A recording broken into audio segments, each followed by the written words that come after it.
All right. What's going on, San Jose Sharks fans? I am Aaron James. Welcome to another Shark City Hockey Watch Party as the San Jose Sharks get ready to take on the New York Islanders. So I'm pretty sure some of you are noticing two things right away. One, the voice. Two, my absence from the last game against the New York Rangers. Truth be told, I had so much fun with all you Sharks fans who joined me on X and on YouTube the other game when we defeated the New Jersey Devils, that I actually freaking injured my vocal cords. So I'm going to do my best to keep, keep upbeat and try to keep delivering real-time reactions to tonight's game. San Jose Sharks have really blessed the fan base these past 120 minutes of hockey. They almost came back at Madison Square Garden. Now here they are at the UBS Arena trying to earn more points and kind of keep the upside, the winning side that has kind of stretched these last 5 games or so, trying to continue to earn points in the standings to some of the tankers' dismay. Anyways, so let's get into it. Let's talk about the projected lines for tonight. So these lines are coming via Daily Faceoff. Fabian Zetterlund, Mikael Granlund, and Anthony Duclair are projected to be your starters tonight, as well as the defensive pairing Mario Ferraro and Kyle Burroughs. For our second line, it's pretty much that great connection. So Alexander Barabanov came back against the Rangers. He actually scored a goal in his first game back. He was absent for about, 18 games. So we'll see what these three gentlemen can do with each other. Obviously, in Alexander Barabanov's absence, William Eklund, Tomas Hertl, and Fabian Zetterlund actually were starting to gel. And then,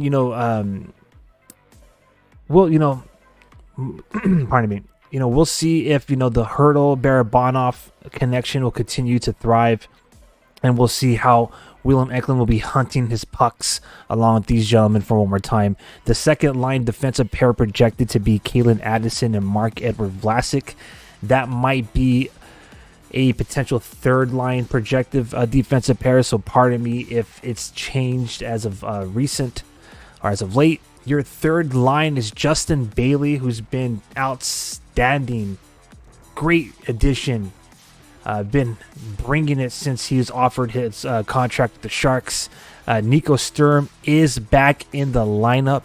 So it's going to be exciting to see what a lot of fans feel is definitely a leader in that locker room. It'll be nice to see what he brings tonight. The banker, Kevin LeBanc, will be on the wing with them.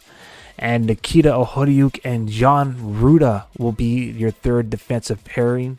On the fourth line, so a little bit different here, we have Jacob McDonald, which I think is not correct.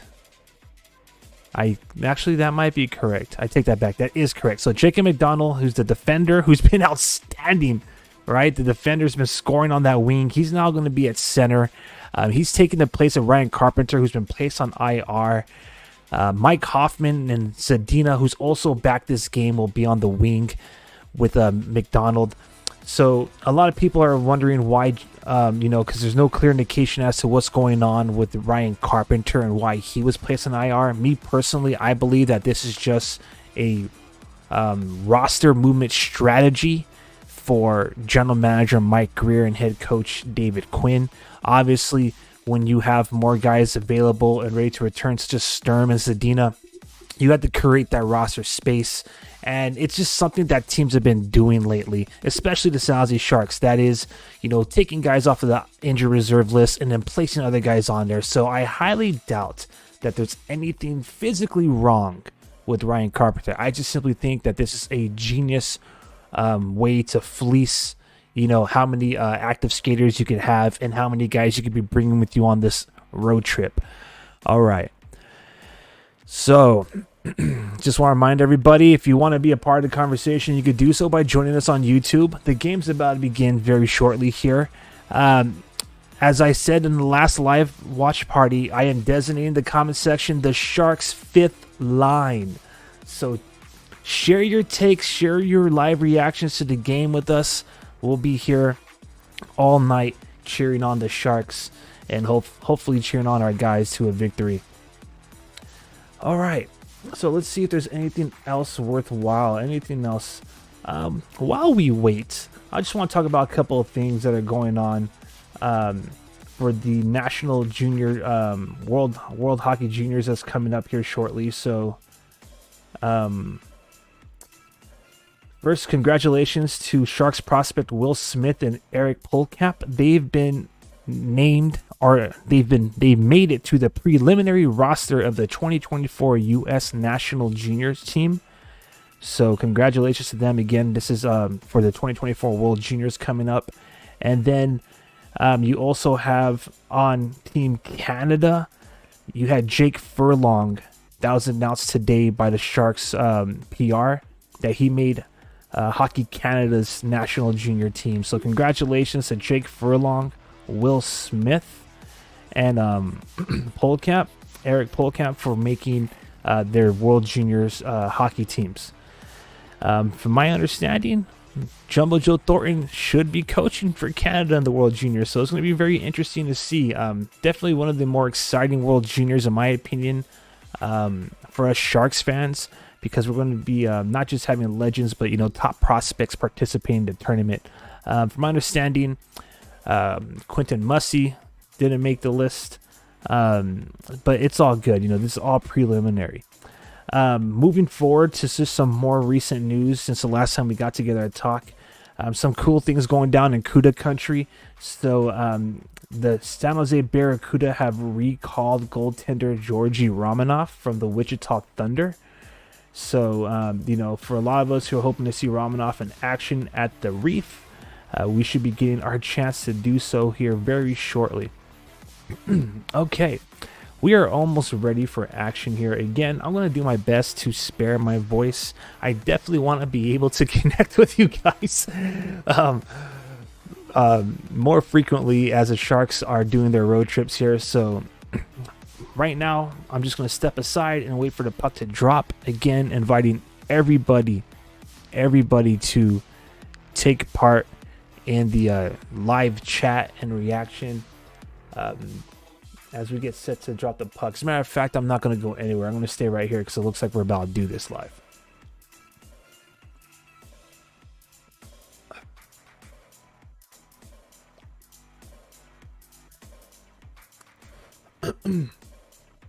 How's everybody's day going so far? Oh boy. Hey, how's it going? Welcome. Thank you for joining us on YouTube. San Jose Sharks, they're wearing those teal buckets on the road. They look good. I think it's a unanimous decision across the league. People are feeling them. People are loving it.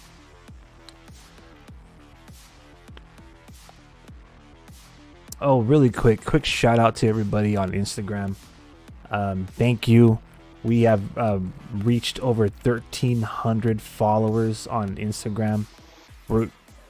We are steadily climbing toward 1,400. So thank you to everybody. It truly means a lot to me, especially when we have recently been, for some reason, I am still trying to get access, but for some reason we've been banned from Facebook. It is what it is. But I just want to say thank you to those on Instagram. I appreciate the support, and I appreciate all you coming through to, support Shark City Hockey. On Facebook, our page is still available, but I just have no access to it. So if you want to be awesome and help grow the page while it's still visible, you could do so at facebook.com/Shark City Hockey. We have over 1,300 likes and 1,400 followers. Not too sure what we did to cause the Facebook's AI to decide to restrict our access, but it is what it is. We're growing our channels, and if you're watching us on X, we are almost at that same milestone, 1,300. So be sure to follow us. That'll be what's up. If you follow us on social media, you'll know that Shark City Hockey is always sending the Till trends and always leading the charge with the most relatable, freshest content out there, made specifically by San Jose Sharks fans. So I'm going to try my best to, it might be kind of what they call in radio broadcasting, dead air. It might sound that way tonight, but that's because I'm just trying to spare my voice. As I mentioned at the top of the program, I missed the last watch party with y'all because I had so much fun during the New Jersey San Jose game with all you guys that I actually injured my vocal cords. I'd never had that happen before. Probably because I wasn't really hydrating throughout the entire 3 hours of commentary. So I want to make sure I do so tonight. But I definitely do want to spare. I want to spare my voice a little bit.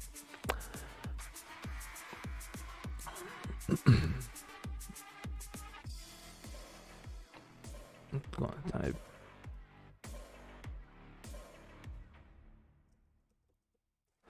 All right. While we wait for those of you, excuse me, who may have been joining us a little bit after, let's just go into those projected lineups one more time while we fill some time here. So again tonight, these projected lineups are via the Daily Faceoff. So our first line is Mikael Granlund and Anthony Duclair and Fabian Zetterlund. Duclair and Granlund, man, what a combination these two have been lately.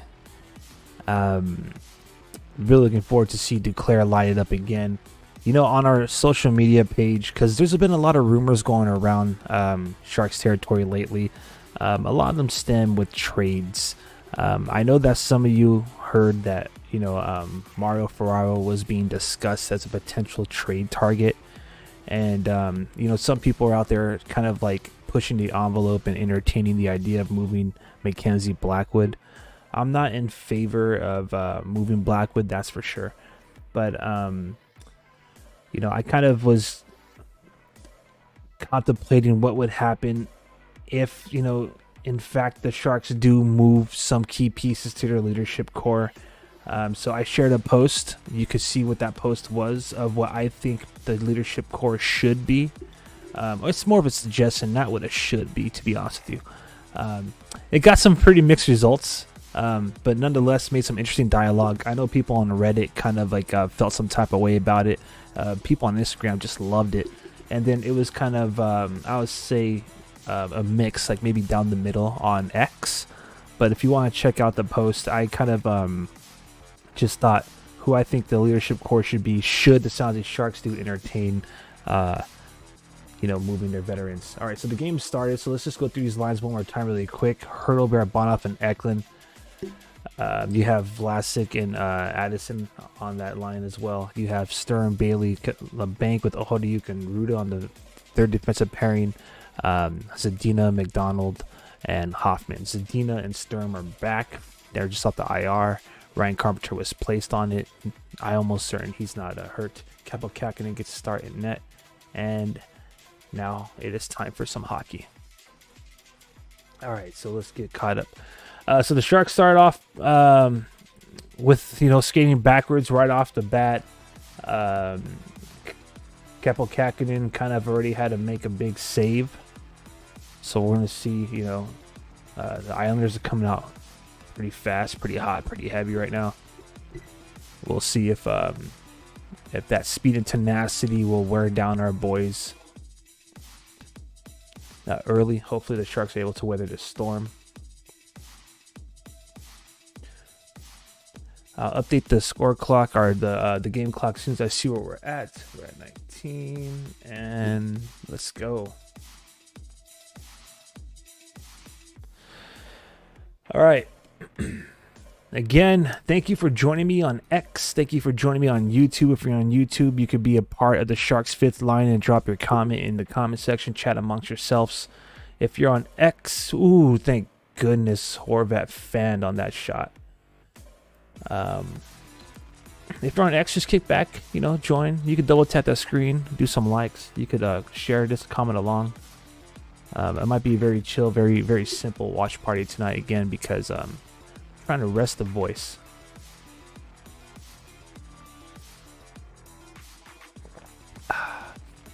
So let's get off. Let's start off with first thing is, who do you think is going to get the first goal? Type your predictions. Let me know if you think it's going to be Sharks. If you think the Sharks will score first tonight, type in SJ or 408. Either one works. If you think New York will get the first goal tonight, type NYI for New York Islanders or NY for New York. Either one works.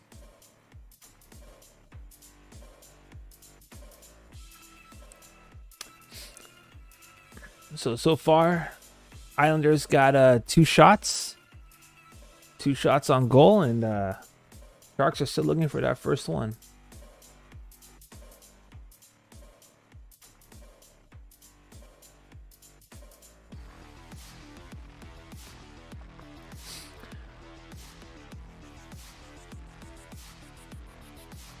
All right, so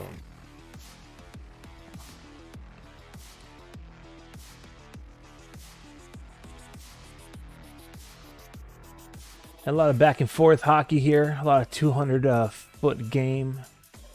Islanders are coming out pretty hot. Sharks are definitely collapsing in their own zone.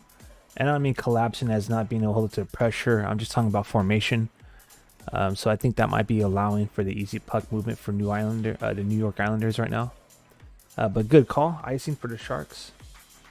So we got stoppage and play. Good opportunity to update the clock.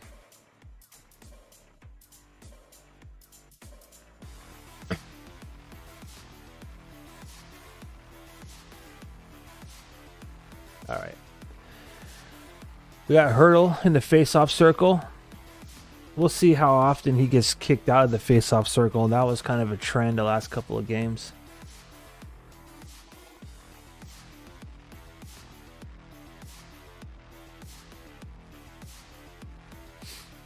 All right, there's Barabanov. Barabanov, Eklund, and Hurdle are on the ice. Hurdle kind of circling around. He's a center ice, and he throws the puck down deep, so now Hurdle's about to chase. Of course, the Sharks did not win that chase and dump battle. Has kind of been the case all season long. Offsides on Islanders, so we have another stoppage in play. So again, if you didn't hear, Nico Sturm and Filip Zadina have been taken off of the injured reserve list. Ty Emberson and Ryan Carpenter have made it onto the IR. I personally believe that Emberson is dealing with, perhaps he's listed as having an injury. Day to day, I believe, is the status. Ooh, nice shot by Granlund. But I think Ryan Carpenter, that was just to make room for Zadina. That's just my opinion. Ooh, man. Nice shot by Zetterlund. Ooh, another shot by Zetterlund. Trickles wide. Sharks are deep in the zone. Oh my goodness. Granlund and Zetterlund, baby. They are not shying away from trying to put the puck on net. I just want to say this really quick, right at the top of this game. Nice save by Kapokakinen, by the way. I just want to say this right off the bat, okay? Some of the most refreshing sounds of Sharks this year have been the newest faces, man. And some of the well, I don't want to go too far because I know some people feel some type of way about, you know, Hurdle and Ferraro and whatnot, but honestly, like, I really am enjoying the new Sharks more than I am some of the guys that have had some extended stays here. And I'm not trying to sound biased. I'm just saying, like, Duclair, Zetterlund, Granlund, they have definitely been making San Jose Sharks hockey, like, at least watching it, they've been making it exciting and interesting. Hurdle is obviously piling up the assist. Congratulations on, you know, surpassing Owen Nolan on franchise goals scored, I believe it was list. But overall, I think Ferraro and Hurdle kind of been adding to those same frustrations that we've been having to experience in the fan base for the past couple of years. Whereas, you know, the guys I just mentioned previously, they've definitely been making it really exciting. All right. San Jose Sharks are awarded a penalty or a power play, baby. Nice. So that means type chomp chomp if you're watching live on YouTube. Type chomp chomp in the chat section. Everybody type chomp chomp. As the San Jose Sharks are about to be on the power play, here's a good opportunity for them to take a lead in this game.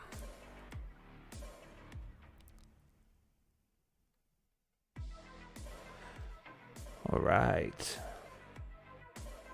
So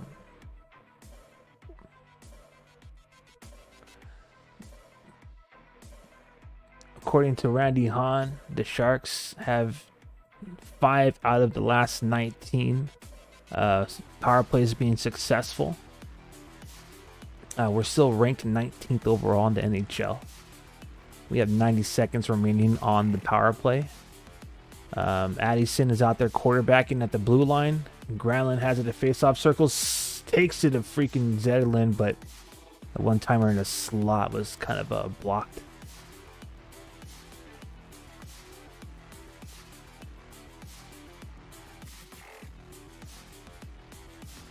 All right, Sharks trying to reset and re-enter the zone.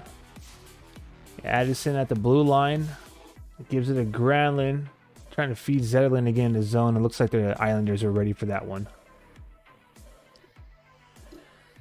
Oh, Granlund put on net and almost took a lucky Sharks bounce to the net, but still. Hurdle, nice. Feeds it from behind the goal line to Granlund across the crease, but it was saved. Sharks just took the lead in shots on goal 5-4. All right. Looks like we got Kevin LeBanc, Alexander Barabanov, and who else is out there? And Jacob McDonald, second power play line. Well, they got Duclair out there too, as the Sharks elect to go with 4 forwards along with Hoffman. So technically 5 forwards since McDonald is playing center. How about Hoffman too? He's been kind of heating up.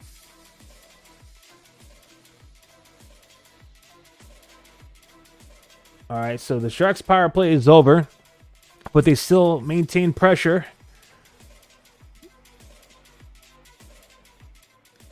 And, you know, they're just fighting for it. LeBanc drops his stick. Boy, oh boy.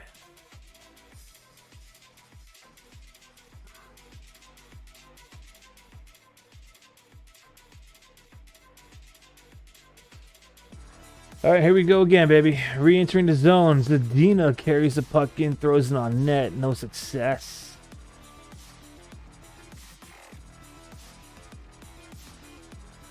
Jan Ruda clears the zone. Becomes a giveaway.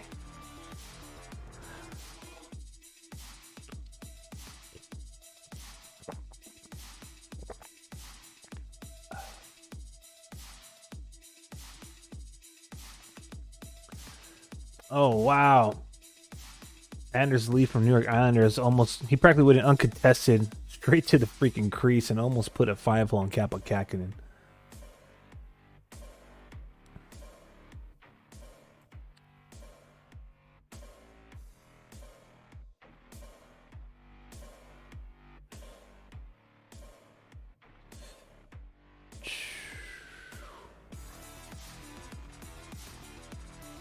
This is really back and forth hockey right now, except Islanders are on even strength, seem to just be getting the better opportunities.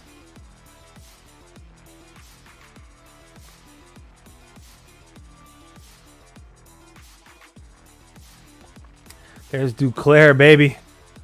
Duclair trying to make something happen, but he's rubbed off the puck. A lot of fans think that Duclair is going to be moved at the trade deadline. I'm telling you, this is my... Ah! Dang, son. Alright, New York Islanders scored. New York Islanders score. I hope it's not one of those nights.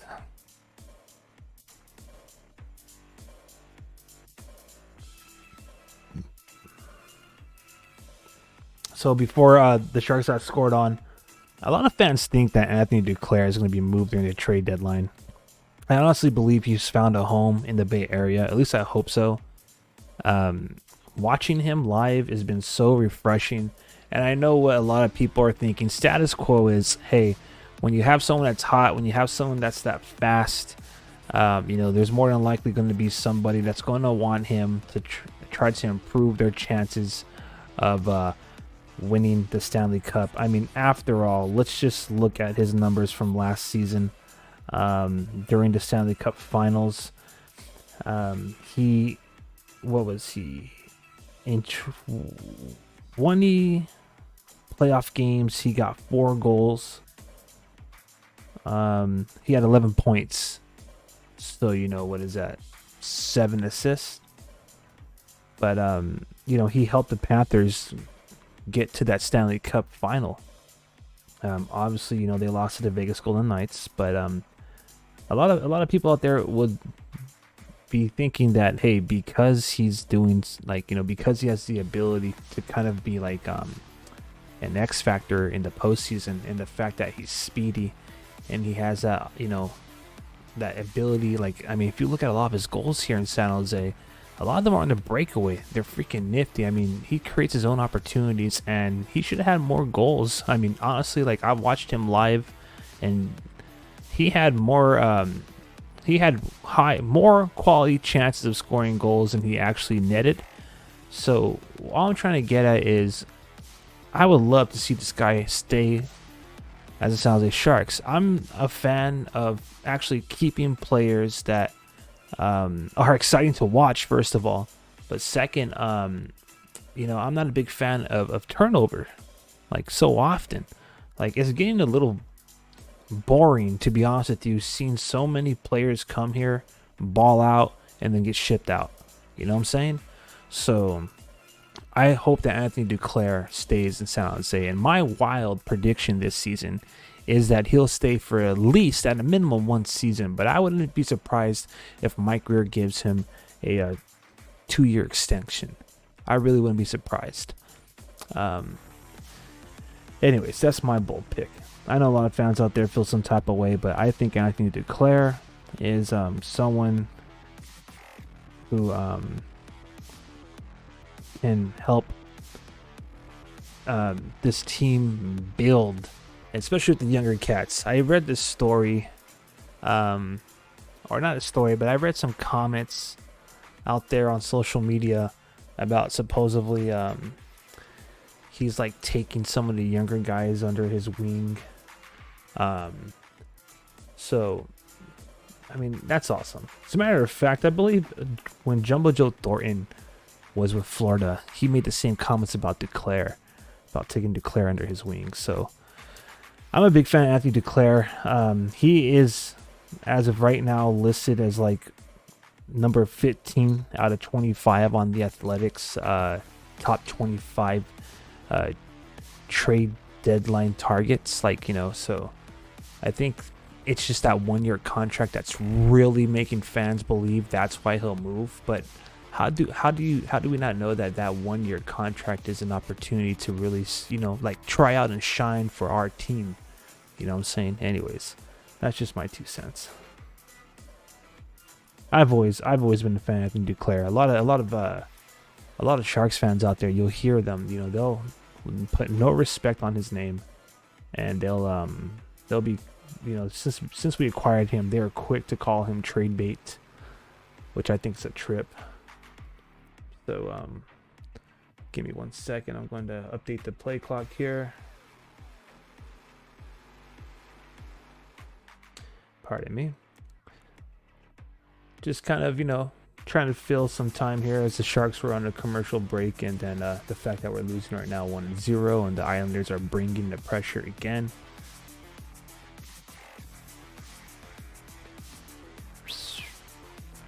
According to Drew Remenda, Rennie Hahn's count, 4 chances.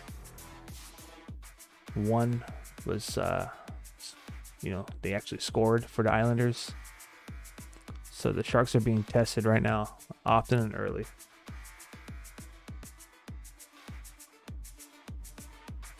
All right.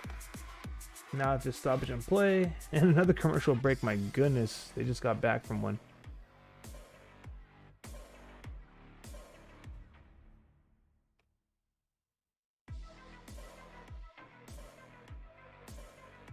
All right, there we go.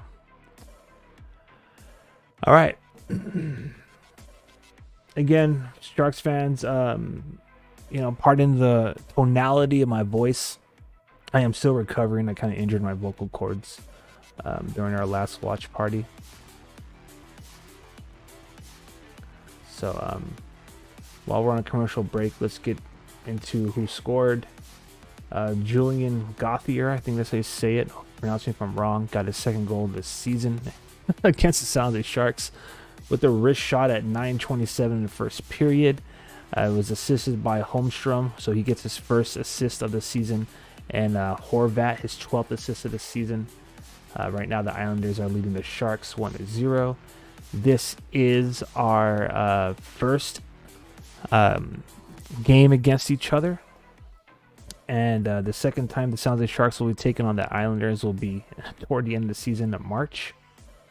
So I normally like to talk about how we do against each club historically. So with that being said, this is the 48th all-time game against the New York Islanders. The San Jose Sharks are 22, 19, 3-3 against the New York Islanders when they are playing. And I might have to do some quick math here because I know that the UBS arena is rather new, but so let me just give me a brief moment. So in the UBS arena, this will be the 3rd all-time game that San Jose's played there, and they're 1-1 in the previous 2. Okay, so let me see if I could pull up some stats on how they do when they're playing the Islanders all together.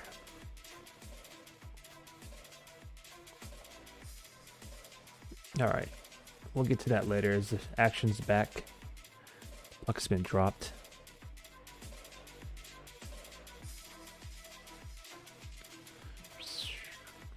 Shots right now in favor of New York Islanders, 8 to San Jose Sharks, 6. Ooh, there's Duclair again, baby. Make some opportunity. I just didn't have the angle on that shot. Oh, nice freaking... Woo! Woo!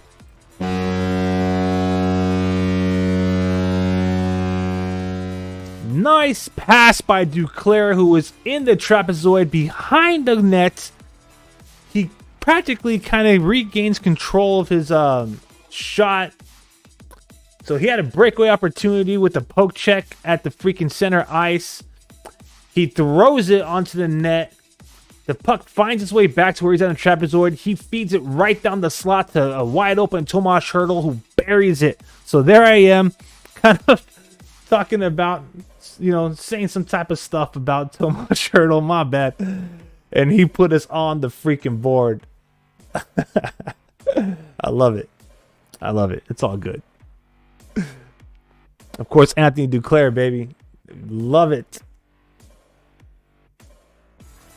All right. So that's what Tomas Hertl's fifth goal of the year. Fifth goal of the year.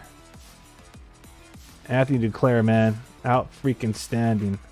What a play. That was Tomas Hertl. He cleaned that up. I mean, that was a great shot. I'm going to show some, we got to show some respect there. But honestly, like that whole entire sequence was literally that was all Duclair, baby. I mean, we'll give some credit. I had to check out who it was who kind of like helps the puck kind of get fed back into his direction. But dang, what a good play, man. What a good play. All right, so Sharks have icing. I love it.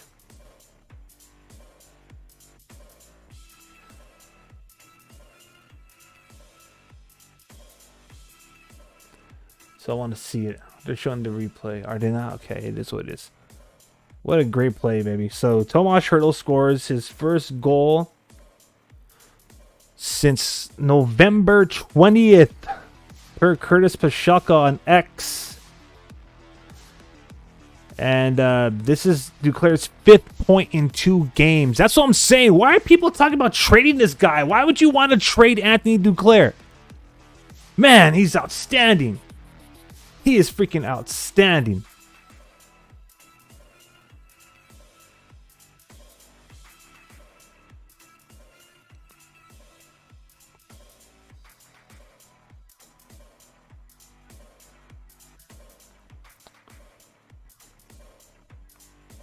All right. First out of the Sharks public relations on X, Tomas Hertl with his 5th goal of the season. He has a 3-game point streak, so 1 goal and 2 assists, which matches his longest of the season. Thus far. So Tomas Hertl is starting to wake up right when we're calling him out. I love it. Yeah. See? Tomas Hertl said, "Put a little respect on my name." Will do, sir. Will do.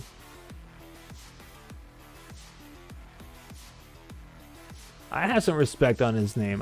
So in that graphic I was talking about earlier, top of the program, about, what the leadership core might look like, I have Tomas Hertl still in there.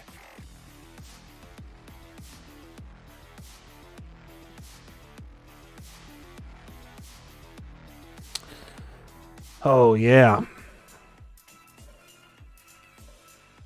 So we're about to go to commercial break on the Reliant broadcast for the San Jose Sharks. That's outstanding. So let's go into the nitty gritty here. And I'm not talking about Philly for some of those people in Sharks territory who are actually Philly fans. Tomas Hertl gets his 5th of the season. Anthony Duclair gets his 4th assist of the season. Fabian Zerlin gets his 4th assist of the season. Tomas Hertl scores off of a wrist shot at 12 minutes and 19 seconds of the first period. So we got a 1-1 game, Sharks territory. I'm loving it.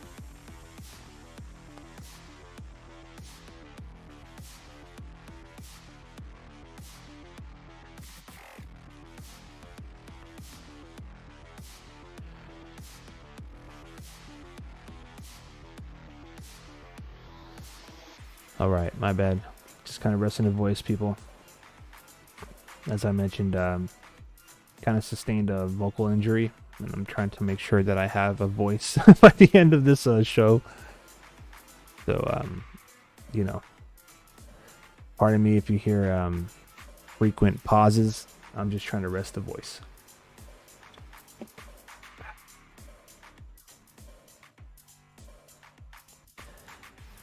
All right, everybody who's in the YouTube, thank you for joining me.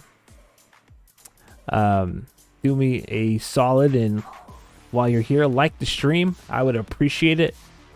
Let me know who you got. Let me know where you're joining from too. Let me know where you're watching this from. Let me know if you're part of the Sharks fan base, if you're part of the New York Islanders fan base, or whatever hockey team you represent. We've had plenty of people in the live stream and live chat who weren't even a part of the two teams that were matched up tonight, or in the past. Pardon me. So don't be shy. Drop a comment. Let me know where you're where you're watching this live stream at, and let me know who you got. If you got San Jose Sharks, type SJ. If you got the New York Islanders, type NY.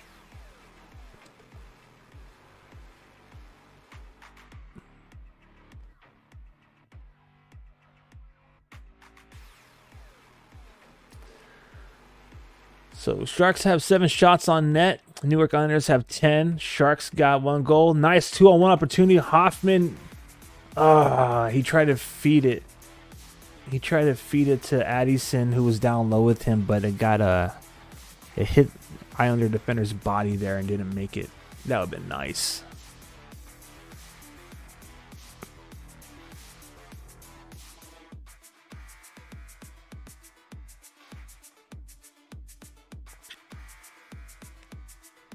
All right.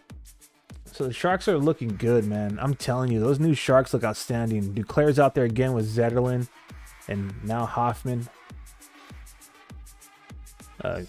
Maybe get caught in a line change because Granlund's out there and Burrows, unless they are having Granlund on the blue line for some reason. No, there's Ferraro, so made his way out. Granlund feeding it to freaking Duclair. Loving that Granlund-Duclair connection. Barabanov steps on the ice now. So, we've missed Barabanov. He put the Sharks within 1 that last game against the Rangers. And that was his first goal back in like 18 games. He's been injured with a broken finger. So that's a warrior right there, man. Glad to see him back.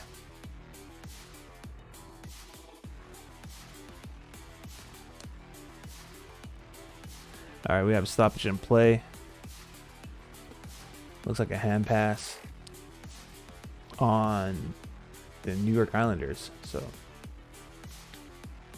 we'll have a nice face-off deep in their zone for the Sharks. Just a little under 4 minutes of time left in this first frame. Islanders started off hot. Sharks, it took them some time. And they found their way back in this game after a big penalty. They were worried at power play. Didn't go their way. But they were able to get that even strength goal. So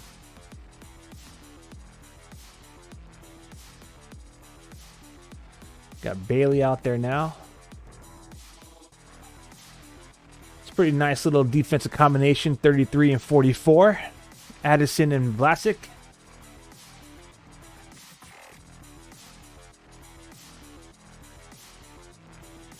Again, for those of you who are new to this program, this is a live watch-along party. Pretty much real-time reaction. Real-time reaction to the game. And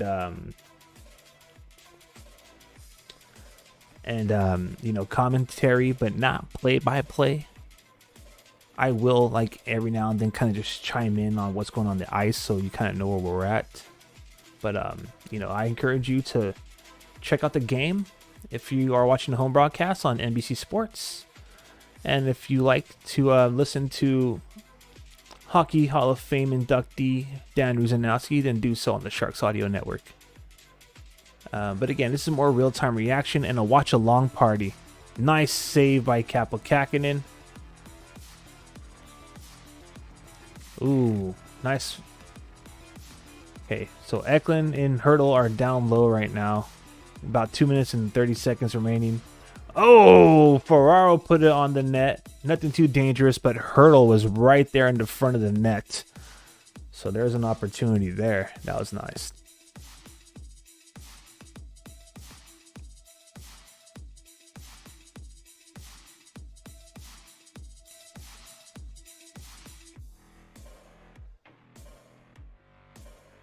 Pardon me.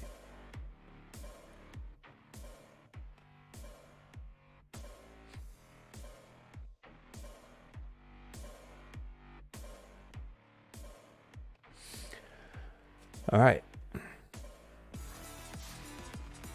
Let's see if the Sharks can find an opportunity, or create an opportunity is a better way of saying it, to score another goal. Right now, they are defending. Let's see if we can spend the next 120 seconds in the New York Islanders zone. First, we've got to clear. Dude, what is going on? First LeBanc, now McDonald. The Sharks are just dropping their sticks.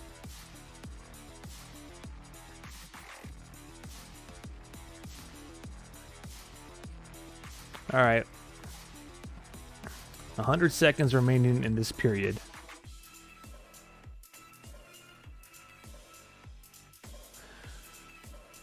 Ahogachuk waiting in the trapezoid. Now he's advancing it out of the puck. Sharks going to look to set up. Ahogachuk drives it in. Duclair is down there handling it deep. He gives it to Granlund, who's behind the goal line by the half wall. He has support. He has, what is that? Is that Zetterlund out there with them? Looks like the Sharks give it away. Now it's a 3-on-2 coming back the other way. Oh my goodness. Sharks are able to shut that down momentarily, but New York still has possession. Trying to work it by the blue line. They throw it on the net, but it looks like it goes wide. Another shot from the blue line. Bouncing some bodies. About 45 seconds left in this one. Oh, looks like that puck got Zetterlund in the face. All right, good job, Kähkönen. All right. So it looks like right now the best we could ask for is to finish this period with a tie. The Islanders are pressing. They have not let up on their pressure. They are relentless this first period. But nonetheless, you know, the Sharks are in this. Shots on goal for San Jose, 7. Shots on goal for New York Islanders is 13. So again, there's that trend where we're getting outshot at least twice as many shots.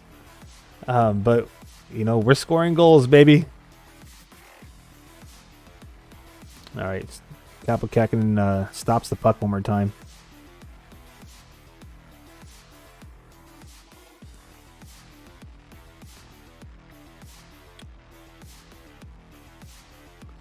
Just want to remind everybody, if you're watching us on YouTube, give this a like. If you're enjoying us on X, the application that is, double tap that screen and make it rain hearts. We appreciate the love and support. All right, Sharks trying to get one more opportunity here. About 10 seconds, but they dump it deep, so I think that's going to pretty much be the period, unless they can make something happen, which isn't likely since New York Islanders have possession of the puck. So, pretty solid period for the San Jose Sharks. Started off a little shaky. The Islanders definitely they brought it. They brought it early. They brought it often, and the Sharks were able to get a power play, which I think really kind of helped them get back in this game. They didn't score on it, but you know, they're able to sustain that pressure. And eventually that kind of caught up to New York Islanders. And, yeah, we were able to score a goal about 5-6 minutes after that. Power play wasn't too successful.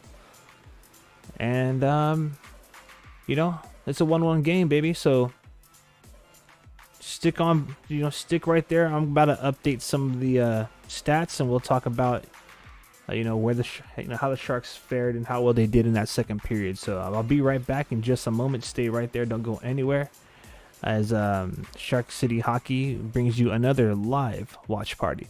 Yo, I got somebody come. We got here. Says, yo, I'm at Disney right now, so I haven't been here. That's what's up, man. Hey, enjoy it. Enjoy it. I'm pretty sure that the it's all decked out in holiday cheer. I'm almost certain that the castle there, it looks like it's being snowed on. So enjoy your vacay. Thank you for tuning in to the watch party. I really appreciate the support that you've been giving this channel. I'm going to update all the stats from that first period, and we'll talk about them momentarily. So I'll be right back. Don't go anywhere. I'm Aaron James, and this right here is the Shark City Hockey Watch Party.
All right. What's up, everybody?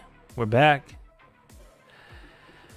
All right. First, I want to say to those of you who are regulars here at the watch party, thank you for coming back for another one. And in case you missed it, my apologies. I on the last game against the Rangers, I freaking damaged my vocal cords. I was trying to go live. I was even trying to do an aftermath show, but I just didn't have it, man. The freaking vocal cords were swollen. That one game was so much, excitement against the New Jerseys when we beat them. And it's probably a good thing I didn't even try to go against New York, because that would have been equally exciting with how many goals the Sharks been scoring the last two games. But I'm going to try my best to, give my voice a break as much as possible. And obviously, try to spare it so I could get through the rest of this road trip. But enough of that. Let's get into the stats here from that first period. All right. I got to update the score. So the score is 1-1. My fault. Let me update that right now. All right. Boom. So the score is 1-1. San Jose Sharks tied it, thank goodness, against the New York Islanders, who really started out pretty hot in this first game. First period. Shots on goal. NHL has it listed as 6. The home broadcast has it as 7. I'm just going to go to the home broadcast because NHL.com tends to fluctuate. So shots on goal for San Jose, 7. Shots on goal for New York is 15. San Jose Sharks are owning the faceoff circle with 57.9% of the draws going their way. New York Islanders have 42.1% of the faceoff wins. San Jose Sharks were awarded 1 power play for a tripping call against Kyle Palmieri. He tripped up Mario Ferraro. That was at 5 minutes and 21 seconds in the first period, but unfortunately the Sharks were unable to score on the power play. Which is kind of a shame, because now I think that makes them 5 for the last 20, which is still kind of good. But they are the 19th ranked power play in the league, so, it is what it is. For hits, it's true. The New York Islanders, they have been bringing the pressure, they've been bringing the heat, and they've been bringing the physicality. I think that's probably the one thing that stood out that first period, is that they were definitely kind of being the more physical team, and it shows right there on the stats. 8 hits for the New York Islanders, 4 hits for the San Jose Sharks. Blocked shots, however, I don't know if this is just because the Sharks are throwing the puck into the bodies or if they're legitimately blocking them, but nonetheless, the Islanders have 6 block shots. San Jose Sharks have 4. Giveaways and takeaways do favor New York Islanders as well. The San Jose Sharks have 1 giveaway, 1 takeaway, where it favors the Sharks for giveaways. Pardon me. New York Islanders gave the puck away 4 times, but they took it away 2 times. So, yeah, it's been a rather solid period.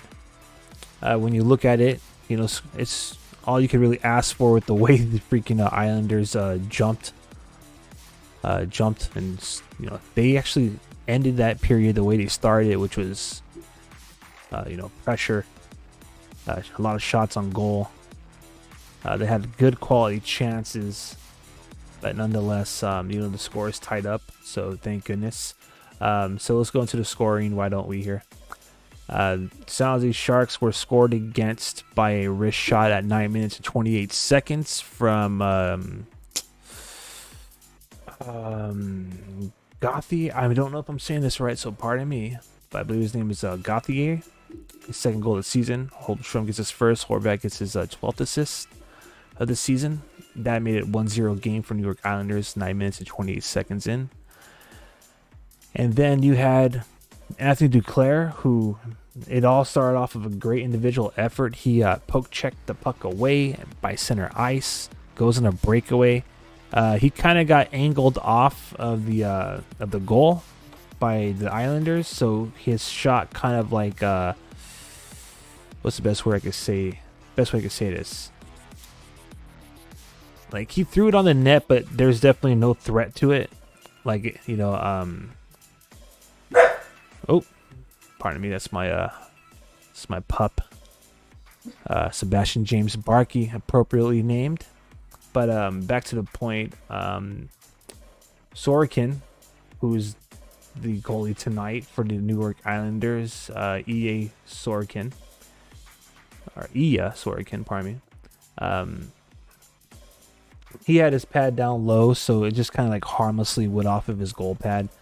But then the Sharks were able to continue the pressure. It found its way behind the net in a trapezoid where Anthony Duclair ended up after a shot due to Fabian Zetterlund kind of attacking the rebound. All eyes are on Duclair, and they lose sight of Tomas Hertl coming straight up the slot, and with a nice, beautiful wrist shot, he beats Sorokin at 12 minutes and 19 seconds and ties the game up for the San Jose Sharks. So that's pretty much been your first period. I'm going to take a quick break, get some water, spare the voice. About 9 minutes are remaining before we get back into the opening face-off. So I'll connect with you guys in a few. Thank you again for joining me tonight for the watch party. And again, just want to encourage all those who are watching right now on YouTube to, drop a comment in the comment section. And for those of you watching on X, go ahead and double tap that screen. Make it rain hearts. Appreciate the love and support. And yeah, we'll be right back. You hear noise right now. That's the pup. He's going cray cray.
All right, all right. What's up, everyone?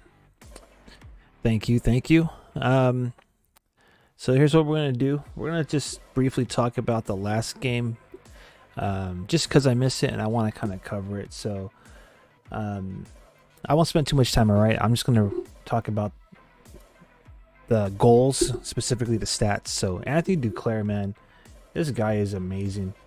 I'm gonna say this all season long because I really feel like Sharks fans should, in my opinion, Sharks fans should definitely be like making a case for him to stay in San Jose. He's been outstanding. He scored. So last game against the New York Rangers, he scored his 6th goal of the season, which was in a breakaway goal fashion. And as I mentioned not too long ago, Duclair has now 5 points in the last 2 games. I mean, I know a lot of people are saying even more reason to like sell, trade him because it's going to give an opportunity to perhaps have high return. But I'm not buying that, man. I really want to see this guy stay in San Jose. I'm not saying I'm tired of the turnover, but I would like to start seeing some veterans, especially some with the skill set as Anthony Duclair, stay in San Jose. Ryan Carpenter scored his first goal of the season with the Sharks. A lot of people are saying it's revenge because it was his old team. I'm not buying that. He was a San Jose Shark before all this, so I don't see this revenge, you know what I mean? I just see it as like, he went to the club that, he went to his, former club, and that being us. So he went back to his roots to San Jose. And, he scored on the club that, he was with previously, but it's his 3rd all-time goal as a Shark. Ryan Carpenter is listed on the injured reserve list this game. There is no indication of him actually being hurt. I know they're trying to sell it as, the Sharks have injury woes, they keep piling up, but come on, that's bull, Shark. We all know this. This is just a master class from General Manager Mike Grier. Another strategic yet smart roster movement, or roster move, pardon me, because today Sturm and Sedina are back in the lineup, activated off of the injury reserve. Well, guess what? We had to make space, right, on the roster for those guys. And I won't go too deep into the rule, but essentially, by putting Carpenter and then Ty Emberson, who might actually be going through something, an injury, but by putting them on injury reserve, that allows us to have them travel with us, right, and not take up a roster space and all that jazz. So I think Ryan Carpenter is fine. Obviously, he's been doing pretty outstanding. He's been heating up as well. Jacob McDonald got his 3rd goal in 2 games. He's actually playing center tonight. So this is one of the most impressive or interesting stories for me this season is Jacob McDonald, because he's a defender. All right. So the last time the Sharks tried to do this, where they had a blue liner play on the wing, was with Brent Burns. So I'm not gonna lie, and I said this in the last live stream, I was kind of tripping, thinking like, well, do we not have enough forward depth? Like, what's up with Gushin? What's up with Bordalo, etc., right? But this is actually working out. Jacob McDonald, man, the defenseman being utilized as a winger and tonight as a center by head coach David Quinn, is starting to look like a little bit like showing some hint of brilliance, right? So until I guess that well dries up on the scoreboard, there's no reason to object having 11 forwards and 7 defenders. Fabian Zetterlund too. So Zetterlund is he had his 7th goal last game. Barabanov, of course, scored a goal in his first game back from a broken finger after missing 18 games. So, I think the Sharks have the right guys in the lineup tonight. Speaking of which, let's just go into that one more time. I think it's fair.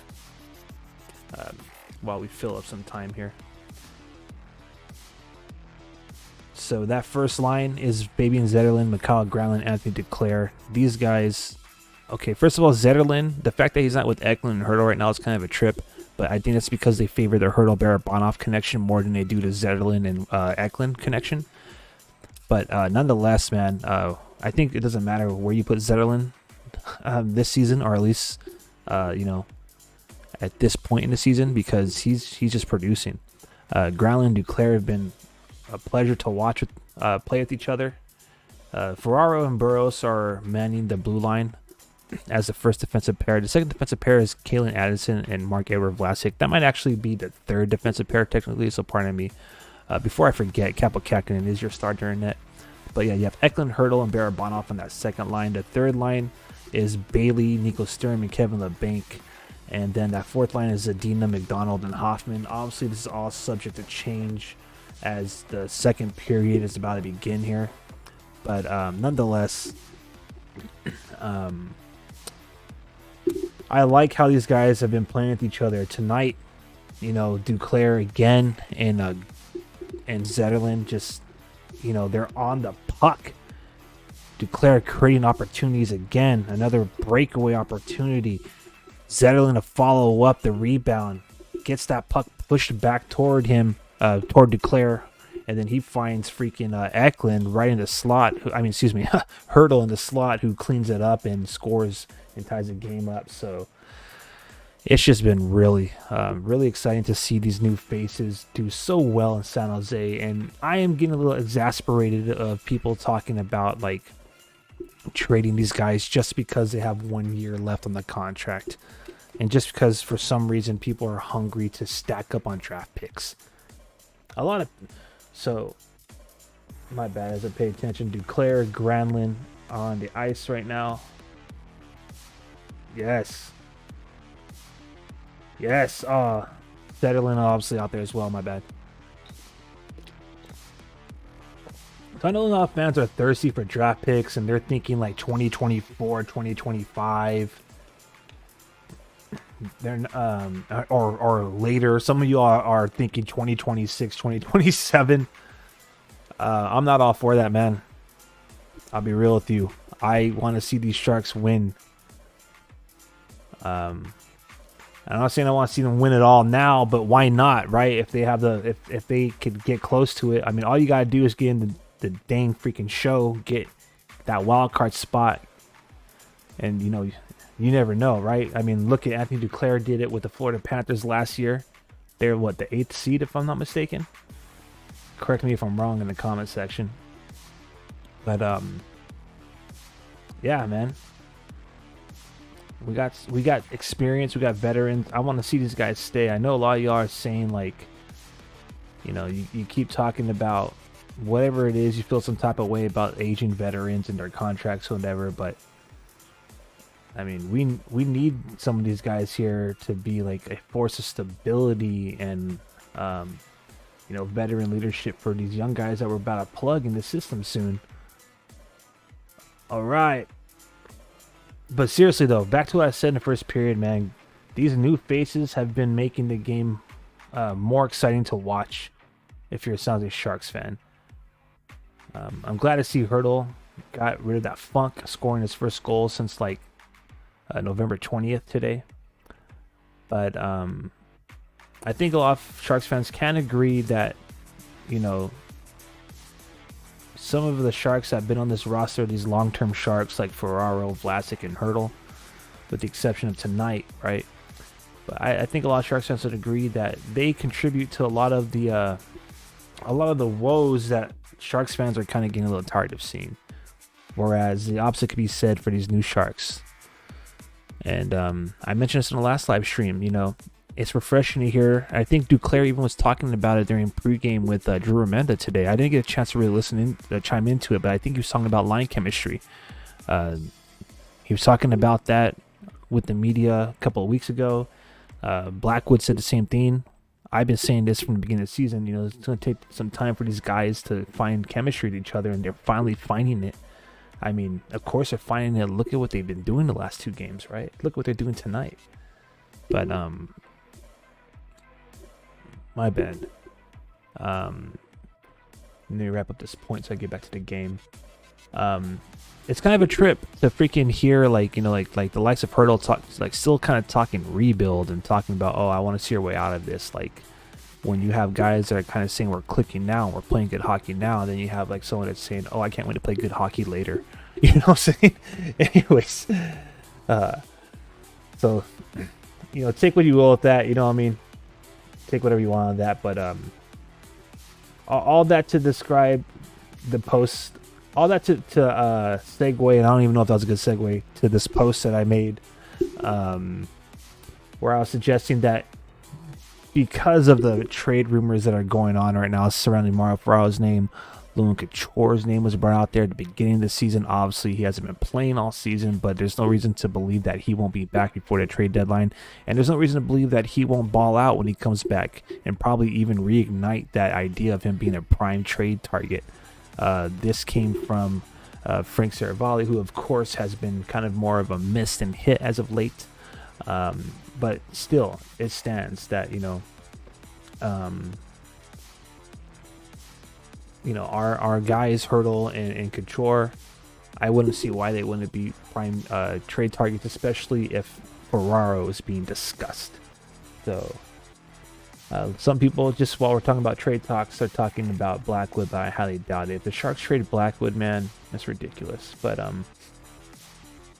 tie it back into a horrible segue and a long drawn-out segue, I made a post saying if the Sharks indeed trade some of their leadership core, who should the next captains be? I suggested Duclair as an assistant, Hurdle as the assistant, and Eklund as the captain. And I'm just going to say this right here live. I personally believe that Hurdle will be the next captain. I was just doing it for fun, so there's no reason to, cry out loud. There's no reason to, burn the house down. There's a lot of people, the people on Instagram loved it. Twitter was half and half. Reddit, they've been some type of way lately. I could care less. I mean, but back to the point. I did for fun first and foremost, but also I think most fans would want to see that happen. I know Eklund's young, and there's a pecking order, so to speak, right? But I think symbolically what it means is that Sharks fans are ready for that quote-unquote future. They're ready for it now. We want to see Bordalo. We want to see Eklund. We want to see Thrun. We want to see Gushin. We're ready for Musty and freaking Will Smith whenever they're ready. You know what I mean? Kasper Haltunen, he's been doing outstanding as well. We were ready for them, but obviously, with the veterans right now heating up, I think that David Quinn and General Manager Mike Grier, they made the right call, because Hoffman's heating up, Zetterlund, Duclair, and Granlund, they're all doing outstanding. And Carpenter's been refreshing. Justin Bailey has been a force to be reckoned with. So there isn't a lot of players on this team lately that I can really say that I'm not too happy with their play. There is a couple, but I'm just going to try to keep this on a positive note. That could really scrutinize, if you will. But I guess what I'm trying to say is when the vets are doing this well, there isn't too much room to squeeze in those guys. But I would like to see, I would like to see it. I would like to see them try. Anyways, I guess I have to be patient for all that. But yeah, we're ready for the future now. And I've been saying this from the beginning of the season. I think the Sharks have what it takes to win now. If they could find a way to build chemistry with those young cats, with these veterans. If I was to keep anybody on the line, if it was my choice, my bad, I'm kind of talking over this. Sharks got penalized, so they're killing off a penalty right now. But if I had to find a way to infuse it, if I had to keep the top 6 veterans, it'd be Duclair, Granlund, Zetterlund, Hurdle,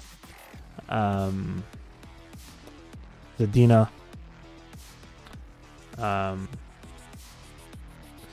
Who am I missing here? And Sturm.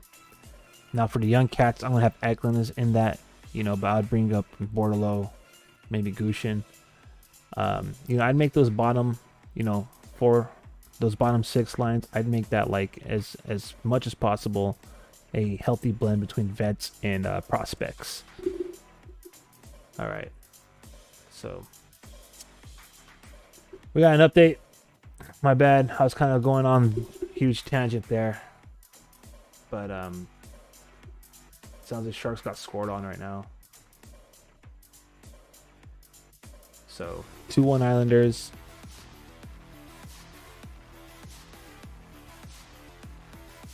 Trying to see how it went down. Yeah, they got Sharks kind of just playing like a box. You know, again, they're leaving space for the Islanders to skate and pass around. They're kind of collapsing in the slot, so that puck movement allowed them uncontested, unchallenged shot on net and to beat Kaapo Kähkönen. Again, most of y'all should be watching along because this is a watch along party. But yeah, it's 2-1. 2-1 Sharks. Excuse me, 2-1 Islanders. My bad. Yeah. So thanks for listening to that. You know, I was thinking out loud there. But yeah. Quick thank you to everybody on Instagram. If you're joining us on Instagram, that's what's up. Or if you join us from the Instagram link, thank you. Thank you to everybody on Instagram who's been following us lately. We've had quite the response. So we were, I'm trying to get this squared away, but we were banned from Facebook. Don't know why. There's nothing that we've done on Facebook that's any different than what we're doing tonight and what we've done in the past. Whatever they found offense with on my previous live stream, I'm literally doing the same thing in this live stream, and literally have the same freaking content up on my videos available on my page right now. But whatever the case may be, maybe a couple of haters out there reported us, and I'm currently locked out of my Facebook. I don't know if I'll ever get access to it again, but in response to that, I just want to say thank you to everybody who's joined us on Instagram. Our Facebook was special to us because it was the first social channel we actually made, and we broke over 1,000. So currently 1.3k following, or 1.4k following, 1.3k likes. And then our Instagram, you know, in response, the last 2 weeks we went from like 600 something followers to almost, you know, we're starting to creep past 1350. And I know that's not a big deal, but I'm just trying to say that, you know, in the short amount of time that happened, I want to say thank you for all your support. So I would like to get the YouTube channel rolling. So if you're watching on YouTube right now and you're new to this channel, please like this video and subscribe. I'm trying to aim to 200 subscribers. If you are watching from Facebook or from Instagram, pardon me, and you haven't subscribed to our YouTube channel, that'll be awesome as well. And of course, if you're watching this live on X, you know, double tap that screen, make it rain hearts, and you know, maybe join us on YouTube, drop a comment in the chat, and you know, talk hockey with other Sharks fans out there. All right, my bad, people. Sharks were just a little flat. They got scored on. I'm gonna start focusing on the game.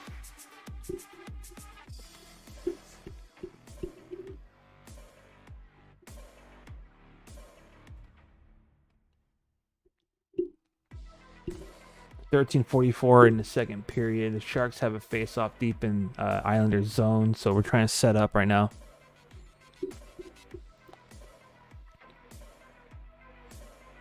I'm going to probably take the next couple of minutes to spare my voice because I'm starting to feel the same kind of strains that I was earlier.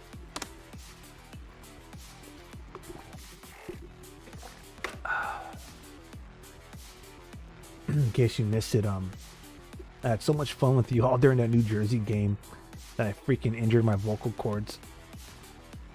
I was going to try to go live for the New York Rangers game. Good thing I didn't, because there had been so much cheering as well. That was a heck of a game. I mean, I hope we have a great game as well tonight, but it would have been too soon to come back. I still felt like it was too soon, but I didn't want to let you all down, because I know we have some regulars that like to join the watch party, and I want to say thank you.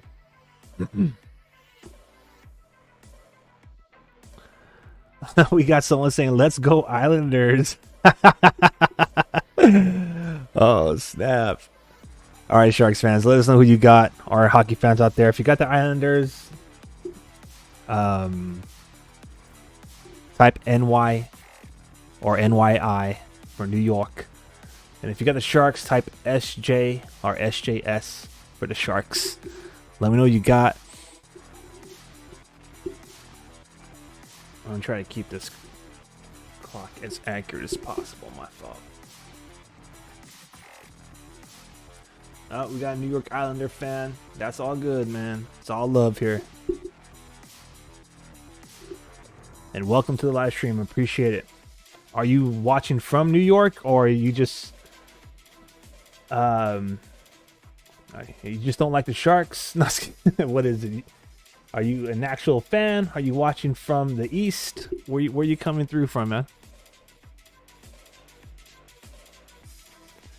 I wouldn't be surprised if I wouldn't be surprised watching from Long Island, huh? If I'm reading that correctly. That's what's up, man. Thank you for joining us. So I imagine that you are a first time viewer here. So what I want to say is welcome. This is a watch along party, just disclaimers. So I won't do too much play by play. I'll be sharing my thoughts randomly throughout the program as I react in real time to the game. And yeah, let's watch some hockey together. Thank you for, letting us know where you're from. We're broadcasting live out of San Jose, California. So one of the few, or maybe even the only, I don't want to call myself content creator, but essentially that's what it is. Like, I don't even consider myself media, but that's what the Sharks consider us, the San Jose Sharks. And shout out to them, and appreciate them giving us access to their prospects and players over the summer to interview them. But I'm just a fan. I've been a long time San Jose Sharks fan, San Jose native, born, raised, and living. And all I have to say is I think we're one of the very few, if not the only, live stream in Sharks territory that's coming live from San Jose, California. Streaming live out of San Jose, California, from a Sharks fan that's been a Sharks fan their entire life. So this way, who you talk, who's hosting this show.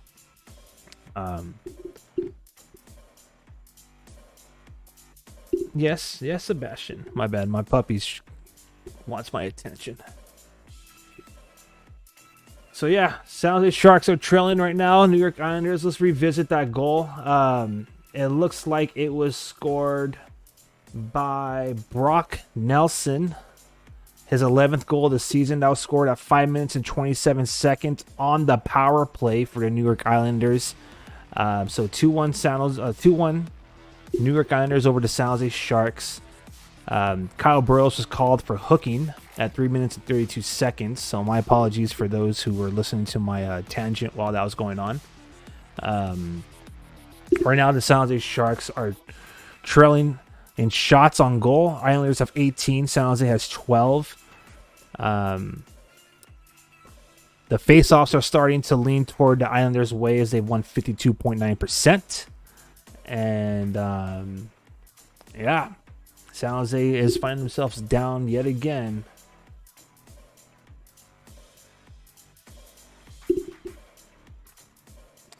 So Sharks controlling the puck down low. We got that our top line out there, Granlund, Duclair, and Zetterlund, and they really have been our top line. These guys are outstanding, man. And they play so well with each other. Ooh, nice. Nice pass from Zetterlund, Duclair. I love it. So Zetterlund, we acquired him last season from the trade with Timo Meier, but honestly, to me, this is like the first, like, to me, this is like the real good, like, my bad, I'm pausing because Duclair was put on the ice and he was covering the puck, but for a second I thought he was just getting up slow. He is hurt. Oh, great. Dang. The last freaking thing we need right now, man.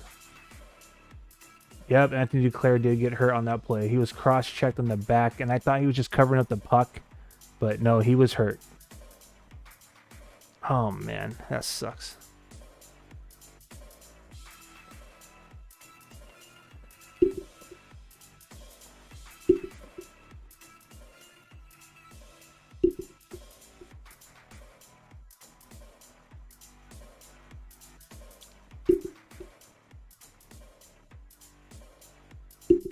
Boy, oh boy.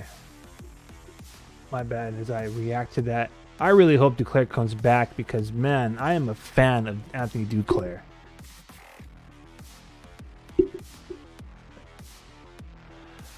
Okay. I want to take a look at... I want to pause really quick and take a look at this preview. So he's talking to the trainer right now. He's on the bench, which is good. So let's see what happens.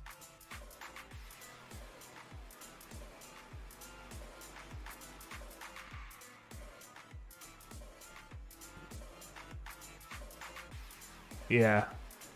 Maybe just a little shooken up. Oh! Hurdle with the wraparound attempt. Alright, Tomas Hurdle is out there. He's doing a good job controlling the puck. Put on net, but yep. Alright, we got stoppage in play, which is good because I need a chance to regather my thoughts here. I hope that Anthony Duclair comes back, man. I'm pretty sure he will. He was standing there at the ice, or at the bench. Okay. So we're more than midway through this game right now. San Jose Sharks are trailing shots on goals. They have 13. New York Islanders have 19. We've now drawn even with the face-off, so 50% are going our way. We are 0 for 1 on the power play. We only had one opportunity. That was early in the first period when Kyle Palmieri was tripping against Mauro Ferraro. Kyle Burrows got called for hooking this period early, 3 minutes 32 seconds, and the New York Islanders scored on that, courtesy of a wrist shot from Brock Nelson, who got his 11th goal of the season for the New York Islanders. Primary assists go to Dobson, 17th of the season, and Horvat, who now has an assist on both goals scored against the San Jose Sharks, so he gets his 13th. So what does that mean right now? Let's look at how Kaapo Kähkönen is doing in net. So Kaapo Kähkönen has 17 saves on 18 even strength shots. Obviously, that one shot that he faced while they're on the power play, he let in. So 17 on 19 total shots, 17 saves. So right now he's at a .895 save percentage. I'm sure if the shot totals continue to pile up, that save percentage will improve. But that's where he's at right now. On the other side of the crease, or the other side of the net, ice, pardon me, in net for Islanders, Ilya Sorokin has 10 of 11 even strength saves. And obviously short-handed and one short-handed shot save and 2 power play shot saves. So he has 13 out of 14 saves. Saved 13 out of 14 shots, my bad. So he's standing at .929. Still early. All right.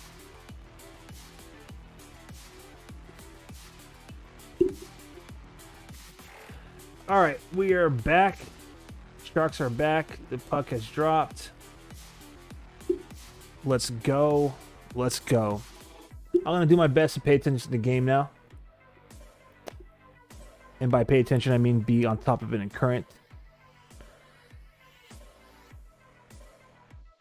It is what it is. It's a watch along, everybody. Oh, no.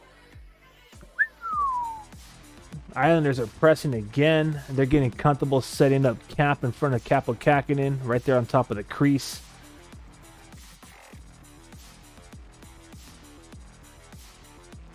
Oh my goodness, these guys are just piling it on. Right now, Eklund, Barabanov, and Hurdle are out there, and they've been out there for almost 90 seconds, so almost a minute and a half. Which doesn't seem that long, but for hockey, that's like an eternity. Sharks still trying to clear the puck. Eklund helps force that puck out. Probably took an ill-advised change as he left four skaters there. Islanders continue to press. Duclair is back on the ice, so I'm happy to report that. Islanders are freaking pressing, but Kaapo Kähkönen makes a glove save, man. We needed that. Boy, oh boy. They are pressing.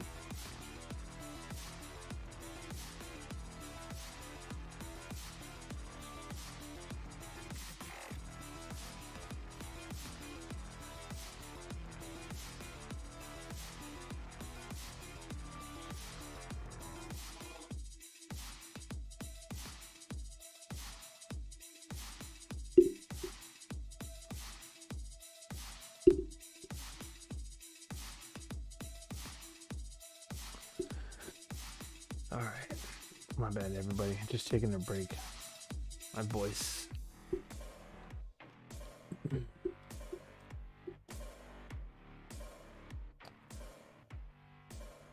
So, the Sharks have apparently allowed, with that goal scored against earlier, allowed a power play goal in 4 straight games. And they've allowed a power play goal in 5 of their last 6 penalty kills.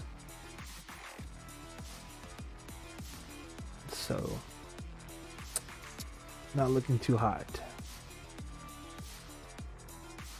on special teams.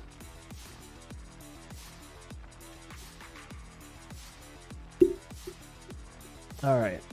Top lines out there. Zetterlund, Duclair, Granlund. They're joined by Ruda. And I imagine Addison. No, not Addison. That would be, yeah, Addison.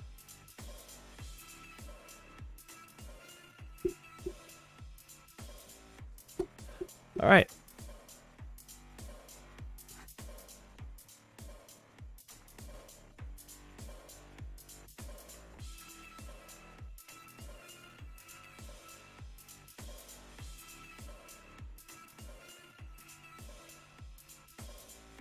Yes, Sebastian.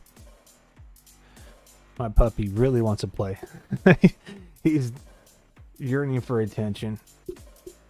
Hi, baby.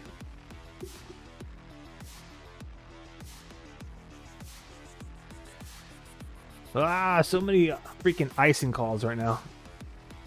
But it's good. It's icing on Islanders. So.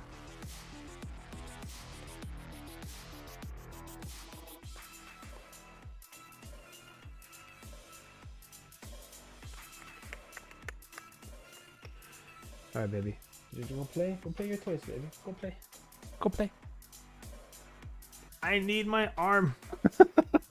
Like that, guys. Yes, baby. Yes.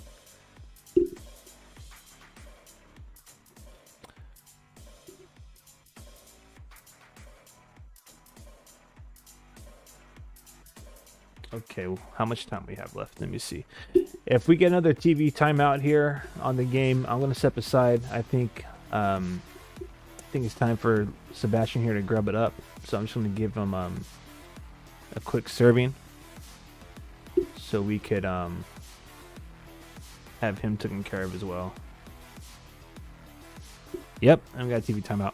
All right, just stick along, just chill for a second. I'll be back really shortly here. I'm just gonna go. Oops, my bad. We did not score. My bad. Wrong graphic. I want to go step aside and give this guy something nice to munch on, and I'll be right back.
All right, made it just in time.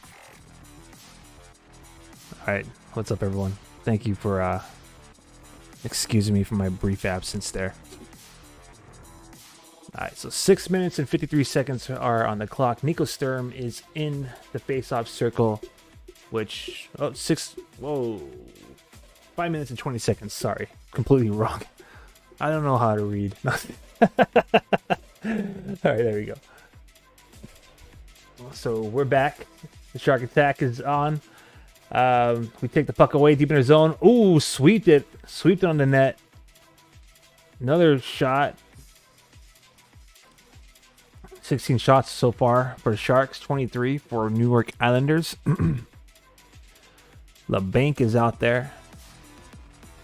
Oh, the puck trickles past the crease. Could have took a nice bounce.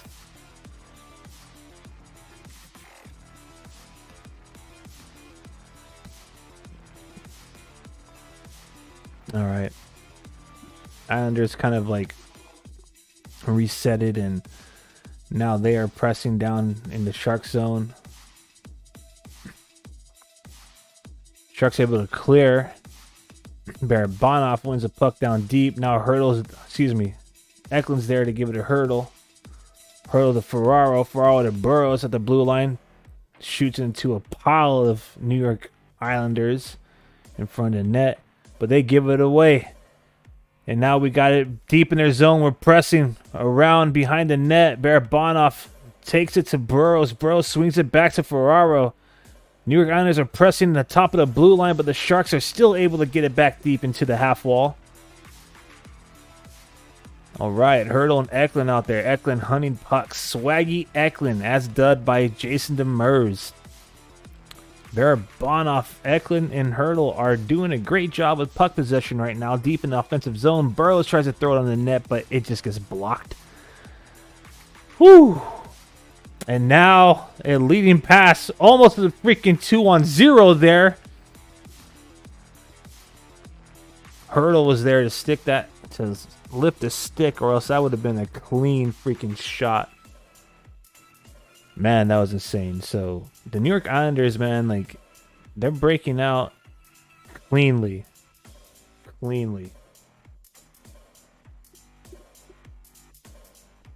Man. So that was probably the best shift I've seen from that line. Hurdle, Barabanov, Burrows, Ferraro, and Eklund.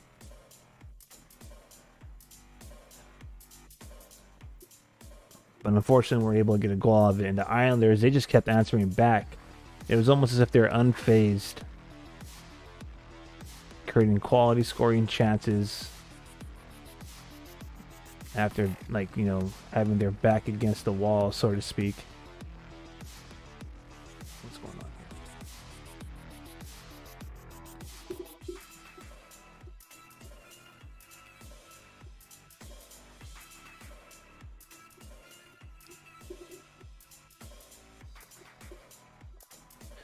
here? Okay.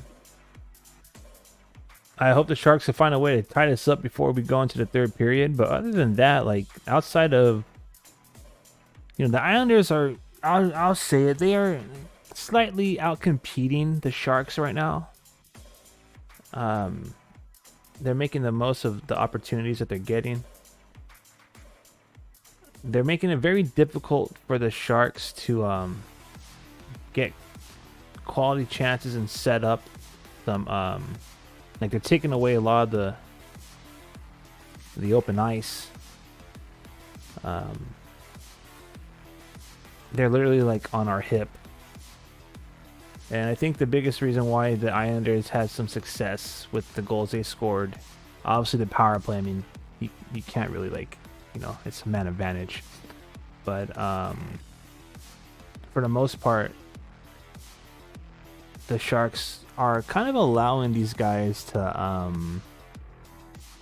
like, they're allowing them some, like, free ice, so to speak. Like, they're not really pressing tightly. They're kind of lightweight collapsing in the defensive zone, and just that little amount of, like, lack of pressure is giving them enough ice to take the shot or make the passes and move the puck alongside the boards or by the blue line. So Sharks are cleaning it up, though, starting to get better chances in the offensive zone. And it's the Islanders are kind of committing the same foul, collapsing in the slot. My bad. Not paying attention to the clock. There's a minute and 10 seconds right now, not 36. So let me just switch that up for y'all.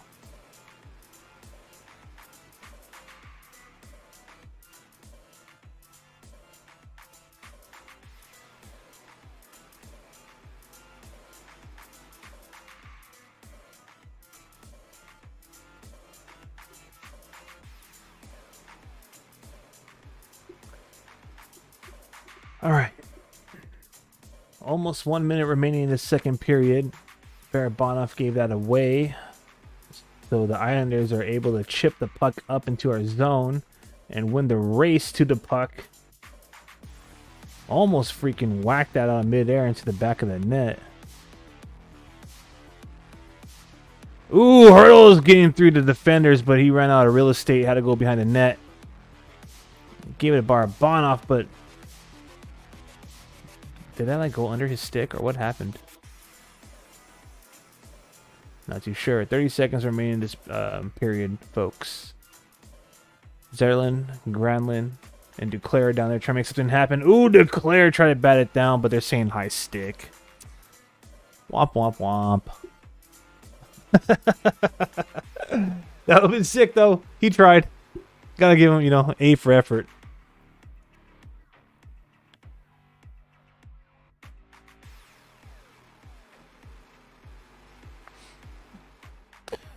All right, let me see. I'm going to bring up some talking points for these watch parties. Try to keep the intermission a little interesting here.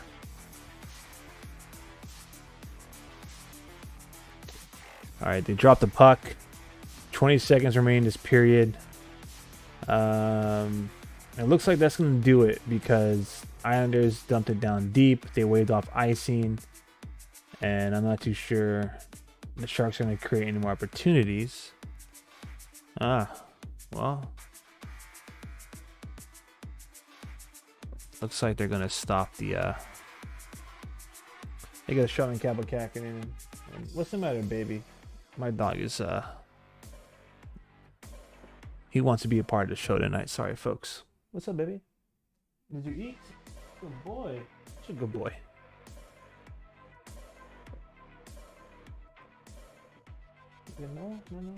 No, I said no, okay. All right, 4 seconds remaining. Face off, last face off of the period is deep down low. Sharks clear the zone, and that's going to do it for the second period. All right. So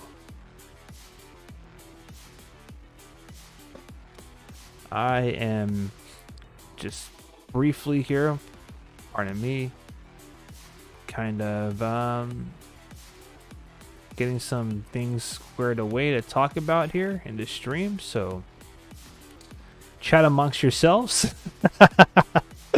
as I try to get this rolling here. So we have a little bit more talking points because obviously the Sharks are they're trailing right now 2-1. Yeah, here's a good one.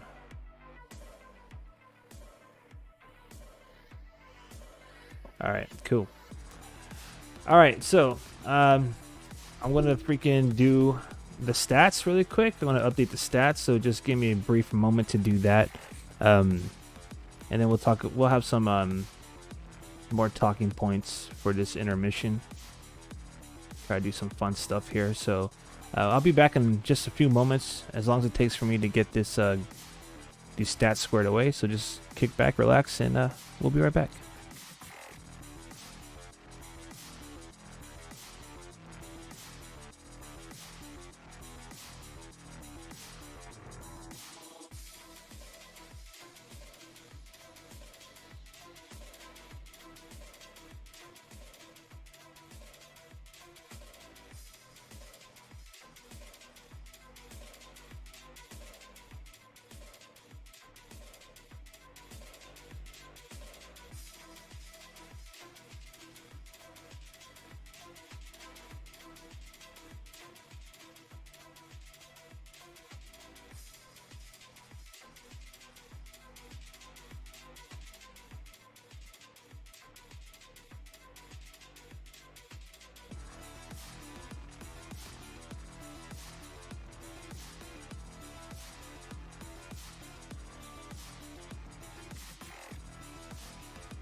All right, all right, all right. What's up? I'm pretty sure most of you already got a sneak peek of what that was.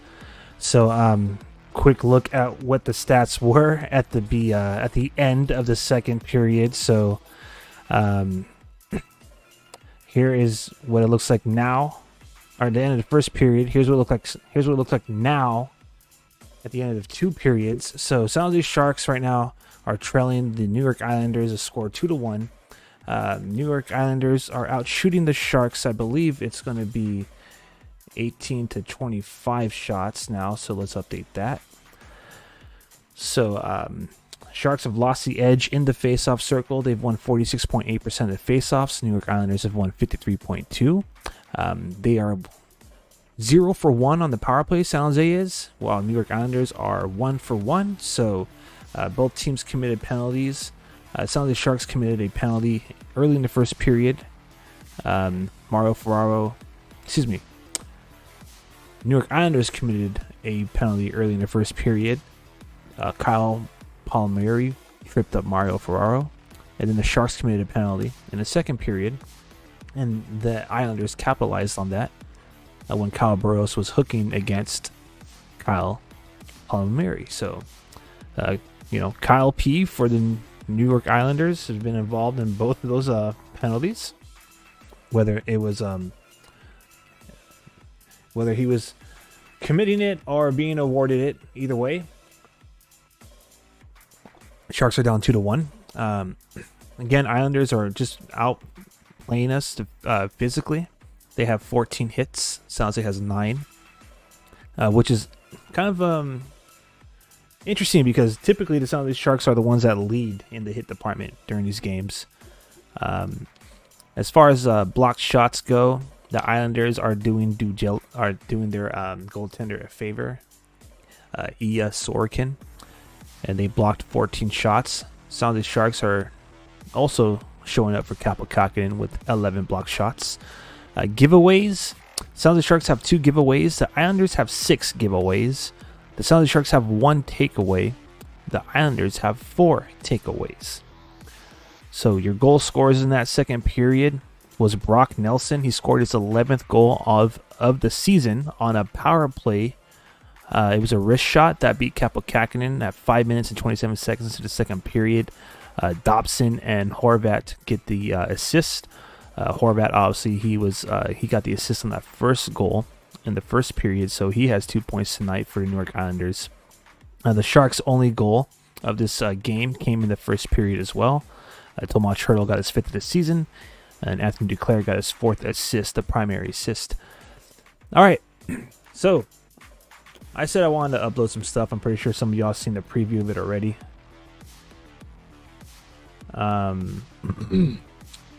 So I might as well get into that. Let's do it. Oops, my bad. We won't be right back. We're already here. Okay, so let's get everything first squared away so I can start the second period or the third period on point. Boom, boom. Okay, now that the score clock is up to date. First and foremost, I want to say thank you to the there we go. That's probably better right there. Thank you to the 1,300 followers on Instagram. We are 25 away from 1,300 on X. So it'd be really awesome if you all are watching this and enjoying this on X to follow us as well. And, turn on the notifications so you could always be, up to date with us here at Shark City Hockey. Now some more stuff. So this right here kind of created a... let's adjust this really quick. Pardon me as I do this on the fly. Boom.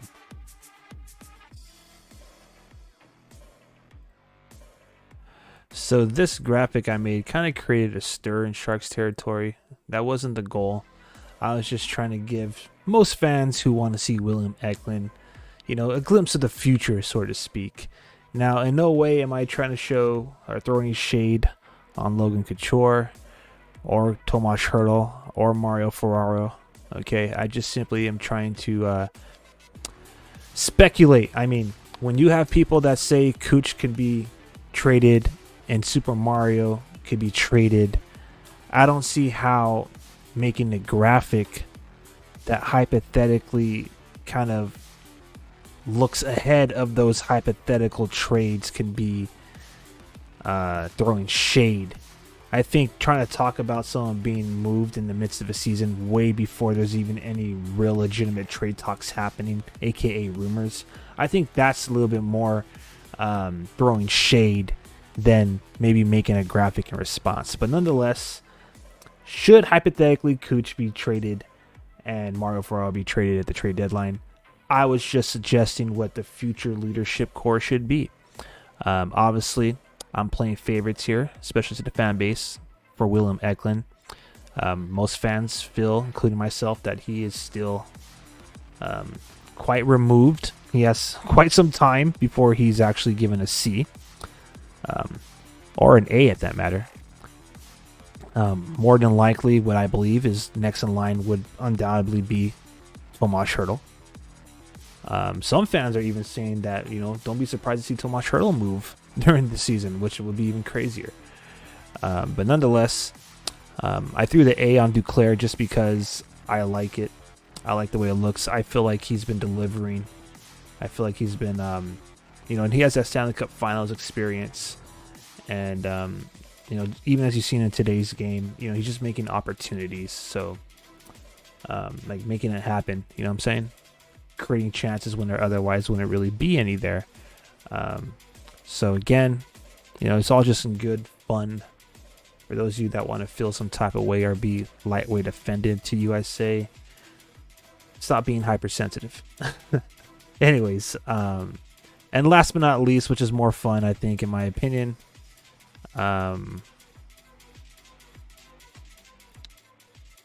this one. Now, this is a couple of months. This right here is about a couple of months old at this point, since we're in December. But I made this about 24 hours before Jumbo Joe Thornton officially announced his retirement. I mean, everyone already knew he was retired, and we felt that here at Shark City Hockey, he wasn't going to announce a retirement anytime last season, considering that, last season was all about Patrick Marleau, right? He retired. We were raising his banner, Patrick Marleau Day in San Jose, etc. But I made this right here. The bare effect. Let me move it on this side so we can see the comment sections. And bottom line is, the question was, who else would you put on the Sharks Mount Rushmore? So what we have from left to right is Jumbo Joe Thornton, Yevgeny Nabokov, and Patrick Marleau. So I'm asking you out there in the comment section, and you can either answer live if you're watching live right now on YouTube, or if you are watching this watch party, after, if you're watching the, if you're watching it again after we're live, I would say drop it in the comment section. But who do you think would belong on Mount Rushmore? Now, when I put this on Reddit, fans were saying, a lot of people are saying Joe Pavelski, undoubtedly. But there's fans out there that argued in the Reddit comments of this post, that should Pavelski retire a star and not take like that 1 year deal or that 1 day deal of being a Shark to retire as a Shark, that maybe he doesn't go on the Mount Rushmore. And furthermore, maybe he doesn't even get his jersey retired. I'm a firm believer that Joe Pavelski, he's where he wants to be. And he's probably as much a star, if not even more, as he was a San Jose Shark. Now, I know fans definitely have a soft spot for Pavelski in their heart still. But let's say he does retire a star and doesn't sign a 1 day deal to retire a Shark. I would beg to what's some proper analogy here? Long story short is, I would say that, like some of you on Reddit, that, you know, maybe Joe Pavelski doesn't get the Mount Rushmore, and maybe that spot is exclusive for a future star that's in the development now. If he retires as Shark, then more than likely, yes. If he does retire as star, I think we should see his that number 8 in rotation. Anyways, but there's some stuff I just wanted to talk about. Just keep it interesting during the intermission. And yeah, that's pretty much all I got today. Again, I'm just trying to keep it smooth and chilled today. I'm not trying to go too hyped and too energetic tonight because my voice is still kind of recovering. Let's take a look ahead here at the San Jose Sharks schedule.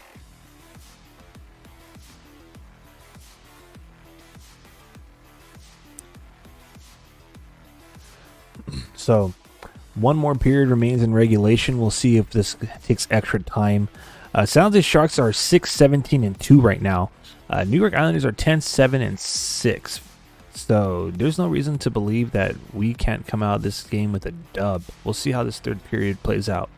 As soon as Thursday afternoon, same Shark time, same Shark channel, we'll be here doing the live watch party, hopefully. And I say that because I don't know how the throat's going to feel. You know, I mean, like my voice, it was pretty swollen that last watch party because I injured my vocals. But, you know, hopefully everything's kind of smooth come Thursday. I'm still kind of feeling it a little bit. But enough about all that crying. Should everything go according to plan, we'll be back here Thursday at 4 o'clock, Shark City hockey time. That's 4 p.m. Pacific Standard Time, as the San Jose Sharks will be at the Detroit Red Wings. And then Sunday at 7 p.m. Now, let me just double check. I may and I may not. I'm not too sure. Let me double check my schedule here. So Sunday at 7 o'clock, I think I will be. So the Sharks will be finishing off this road trip against the Vegas Golden Knights. So we have 2 more watch parties on schedule. And hopefully everything goes smooth enough where I could be able to deliver to you. And hopefully by Thursday I could be able to deliver to you in traditional fashion, which is super hyped. Make it fun.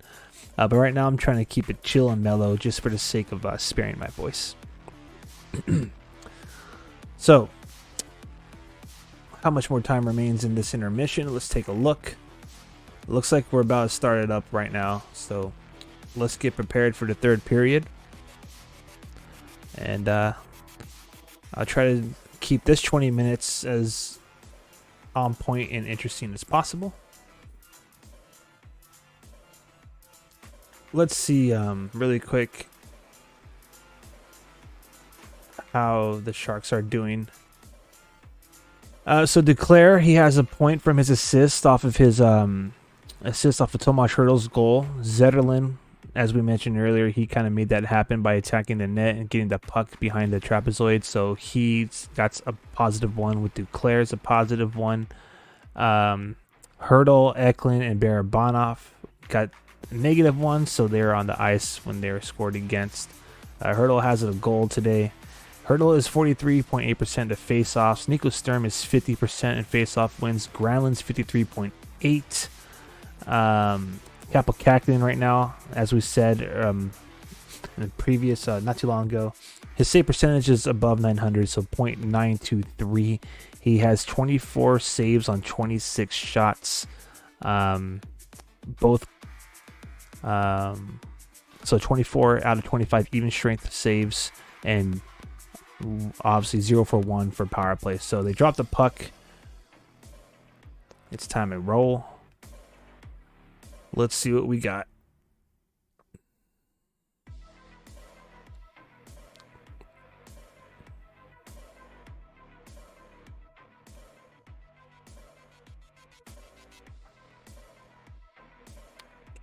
I think I need to calibrate this. Boom. There we go. All right, folks. This is it. Final 20.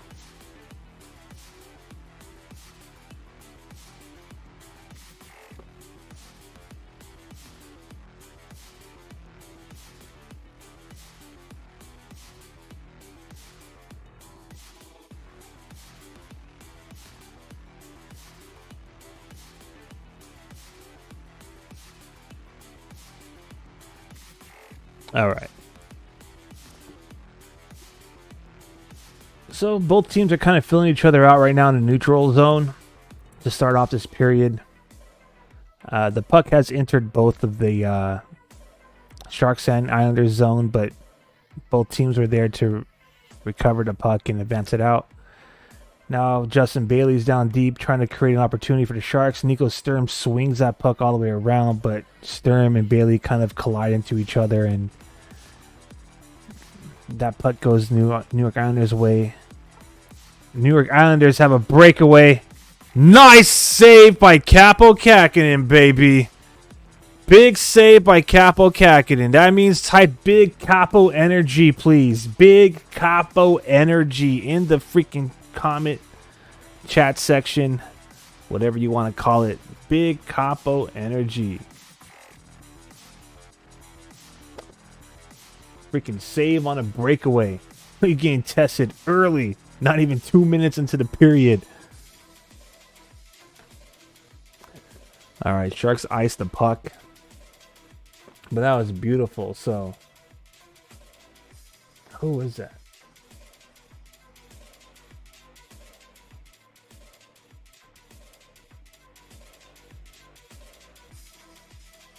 Who was that? Angle?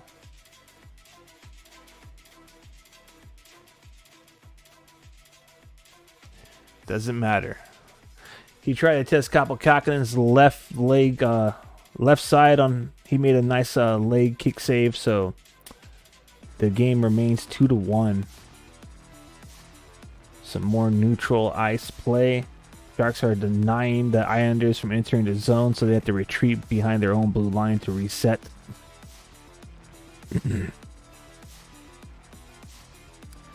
Islanders are able to get through.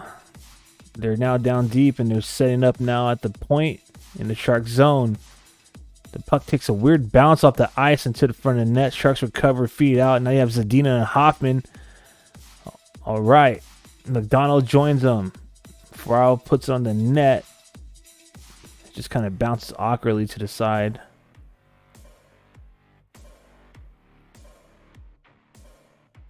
The Islanders are chipping it out, and it goes all the way back to the freaking Kaapo Kähkönen. Burrows feeds it all the way back up. McDonald trying to make something happen. Zadina down low now in the offensive zone. And we got a penalty. Yup. Hopefully 4 minutes. Bill Zadina got hit in the face with a stick.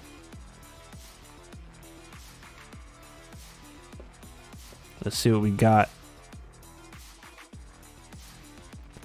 It's 2 minutes for high sticking.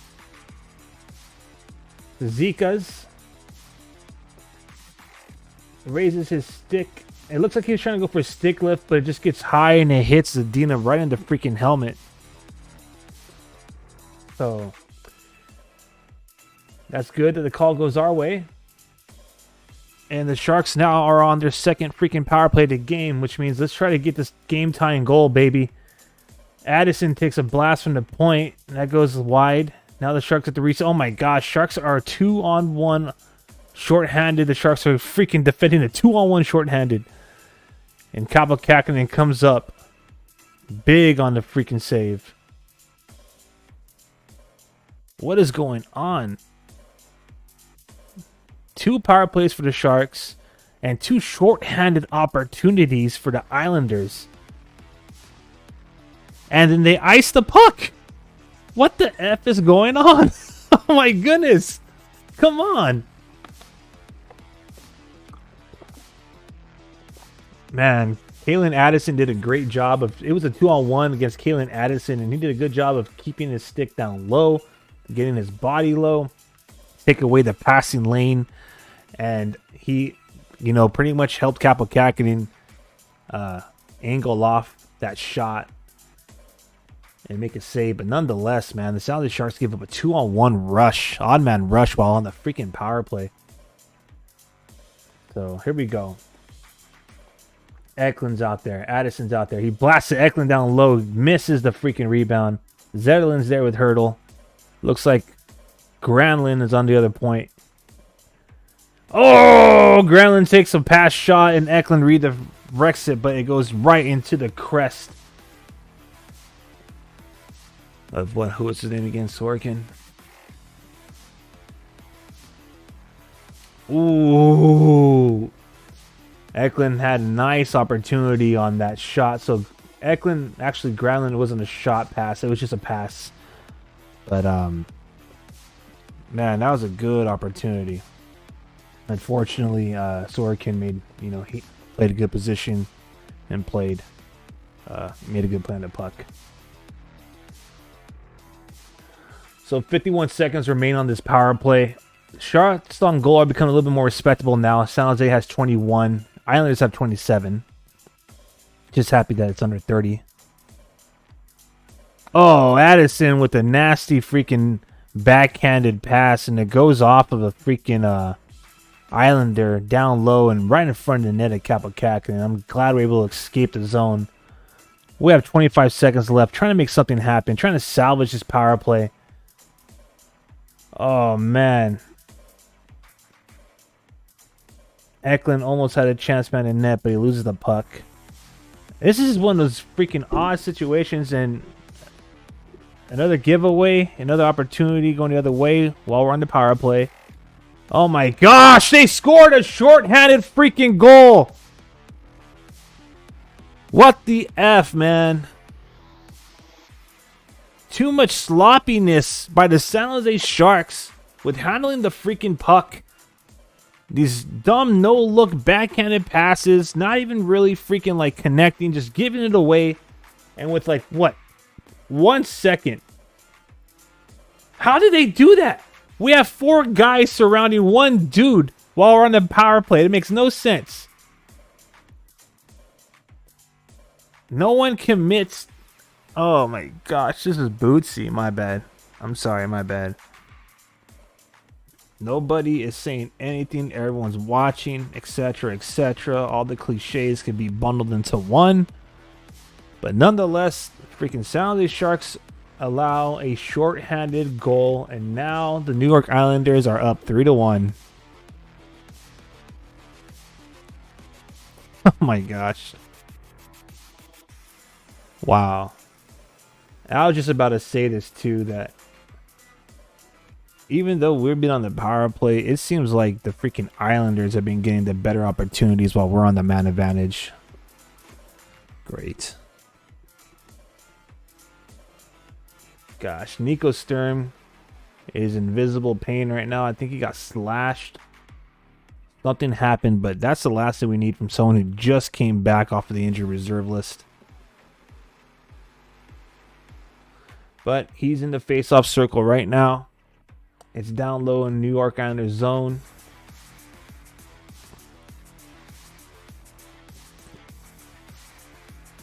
Boy, oh boy.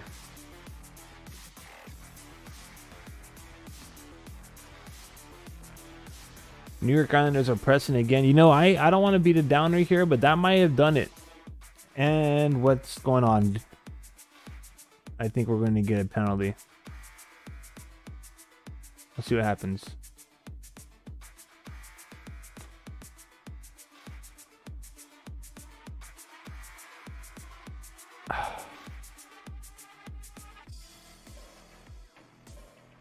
All right, so it looks like we're going to be, it's our turn now. It looks like Kyle Burrows is going to go into the penalty box for high sticking. Oh, yeah. So I don't know what happened there. Kyle Burrows just kind of wildly swings his stick up and it high sticks.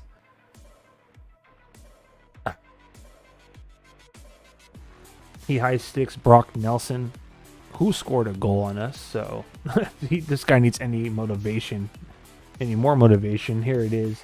Sharks are now down a man with 14 minutes left. So We cleared the puck, thank goodness, but they are 1 for 1 on the power play with that one shot. Let's see if the Sharks can kill off this power play. All right, Sharks creating a shorthand opportunity, but it got shut down.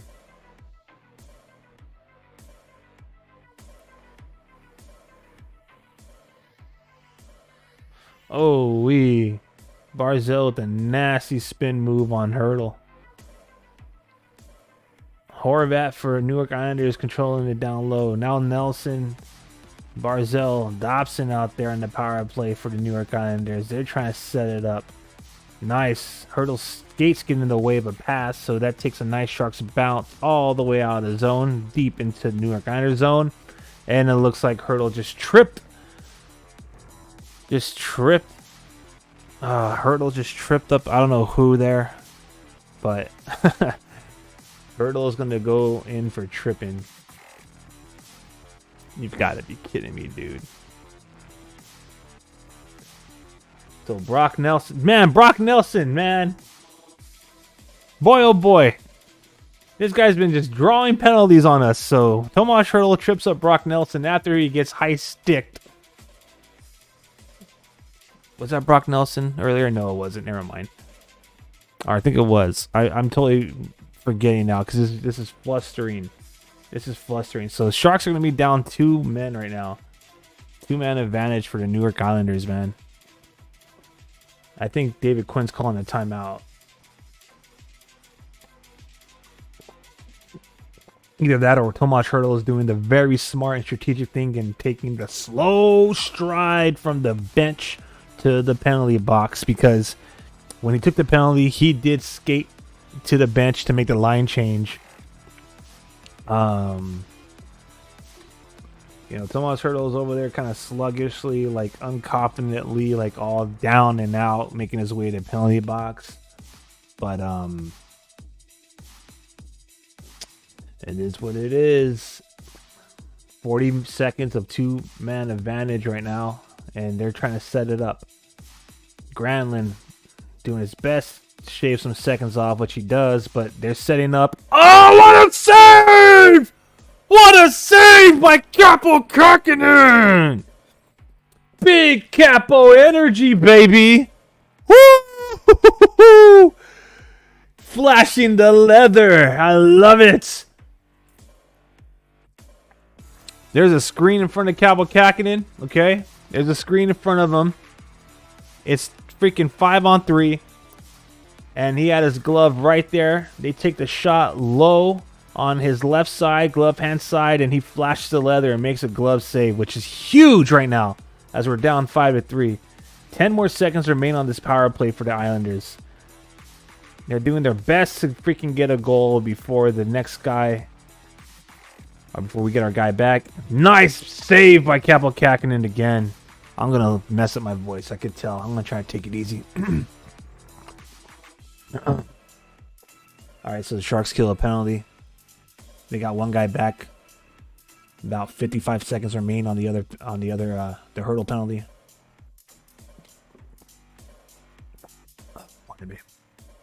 Oh yeah, vocal cords are not happy with me. And they scored.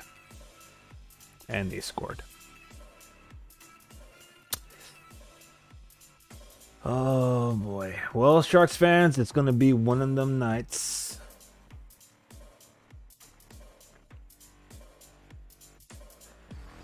New York scores on their second power play, the Hurdle penalty. And I don't want to go on another tangent, but this is exactly what I was freaking talking about at the top of the program. I can't but feel that Hurdle, and I know he's, scoring points, and I know he scored the only goal tonight, all right?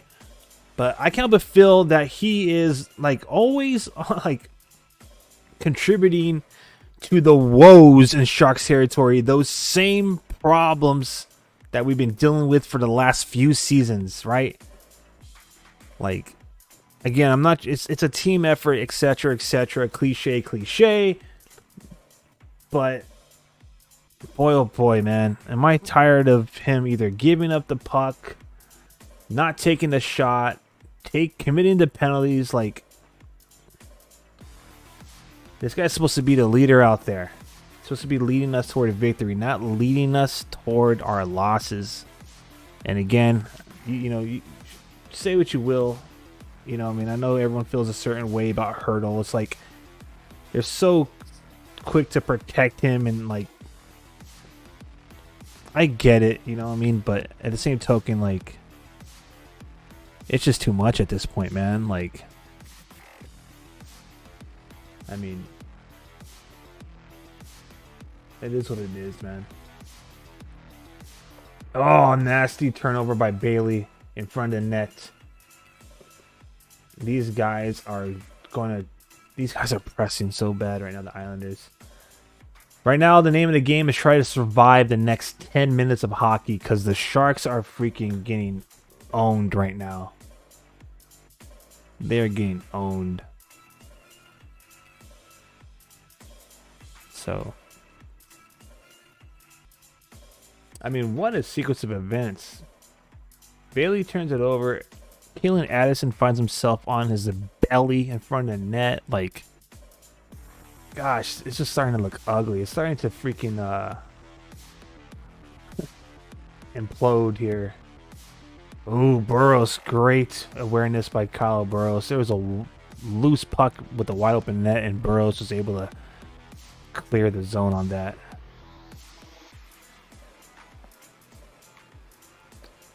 Boy, oh boy.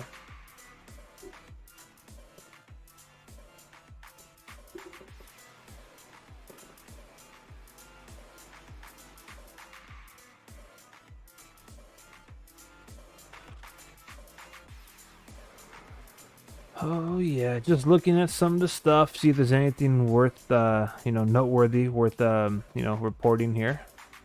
And also giving some love to Sebastian here, because he's starting to want attention.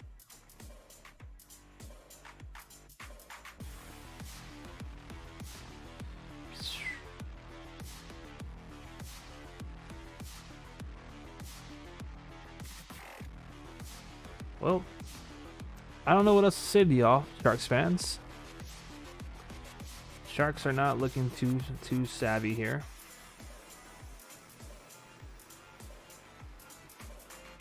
Honestly, if there's anyone that I've been impressed with in this game, it's Anthony Duclair, who has 5 points in the last 3 games.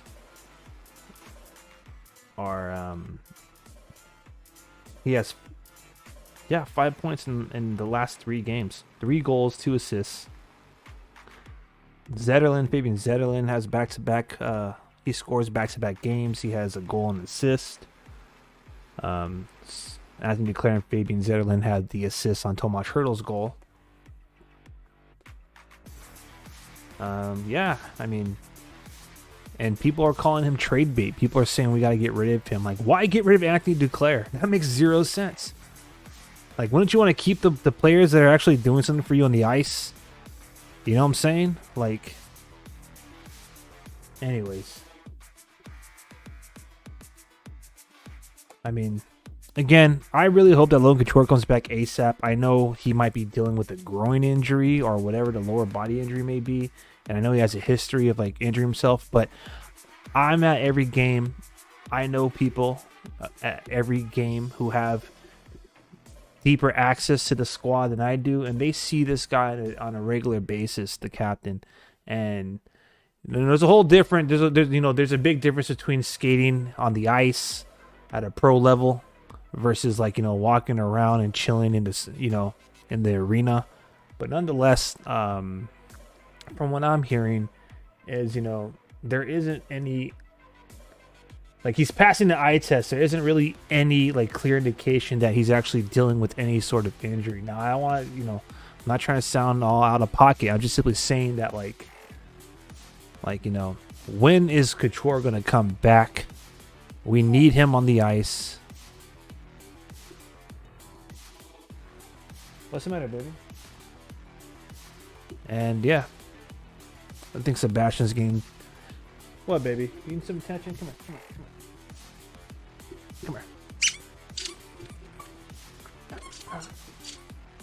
Sorry, Sharks territory. Sebastian is demanding playtime.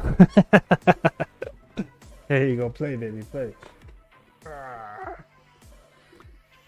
Probably best that I give him some attention, considering that these Sharks are down right now, 4-1. Oops. Let me see where at. We're at 9:22 right now. The clock kind of got a little ahead of me here. But yeah, what else is trying to make the Logan Couture comment is, you know, a lot of fans are wondering, like, hey, man, do you want to come back at all? Like, and I know that sounds outlandish, and, you know, you can say what you want, you know, I mean, the Sharks still, you know, you're going to have all these, like, damage control accounts, a lot of, like, you know, like, burner accounts popping up out of nowhere, trying to do, like, you know, clean up and trying to, like, redirect the narrative in Sharks territory amongst the fans. But bottom line is this, man, like, is our captain going to come back? And if he does, like, is he going to, like, you know, I don't know. I don't want to, you know, again, like, you could take this whole moral high ground, and, you know, you could try to act all shocked and, you know, like, hypersensitive to people kind of criticizing the team and certain players. But bottom line is this, is I can't help but feel like, you know, some of the remaining vets, you know, from that Stanley Cup final team, from our last playoff team, some of these vets are kind of contributing to the downfall here in San Jose. And whether or not that's by design, that's open for debate. You know what I mean? Because it's pretty clear that, you know, the Sharks are, at least the veterans, woo, finally, are talking about, you know, the rebuild more than they're talking about winning now. All right, so the San Jose Sharks score a goal as I start to, you know, start to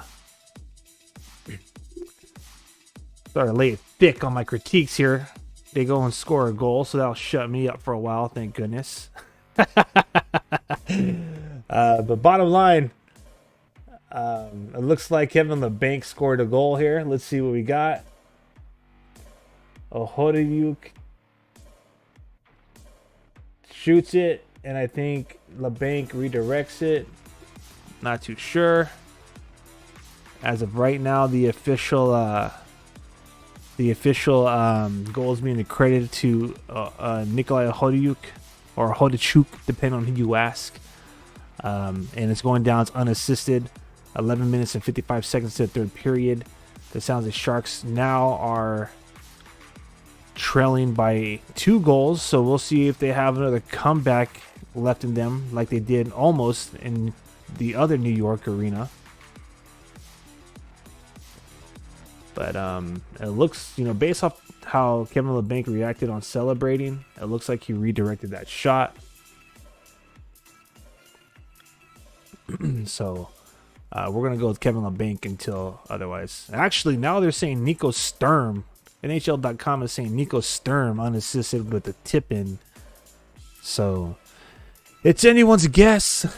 But nonetheless, the San Jose Sharks score a goal, which is worth one more celebration.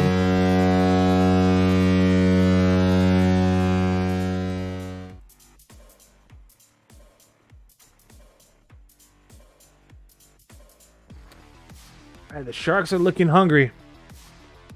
Sharks are looking hungry, baby.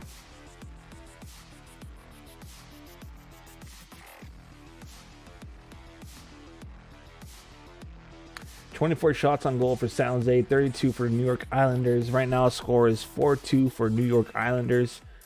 Sharks just got a goal. It's being accredited to Nico Sturm on NHL.com. If it stands up, it's going to be his first goal of the season. Welcome back. He just got taken off of injury reserve. Oh my gosh, Vlasic hit the post. The Sharks are pressing. It looks like they that goal really sparked sparked the energy and momentum for them.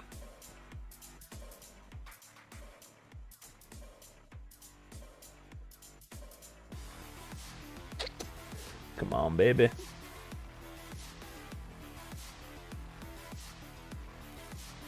It ain't over till it's over. Something we love to say here. Every live stream, every episode.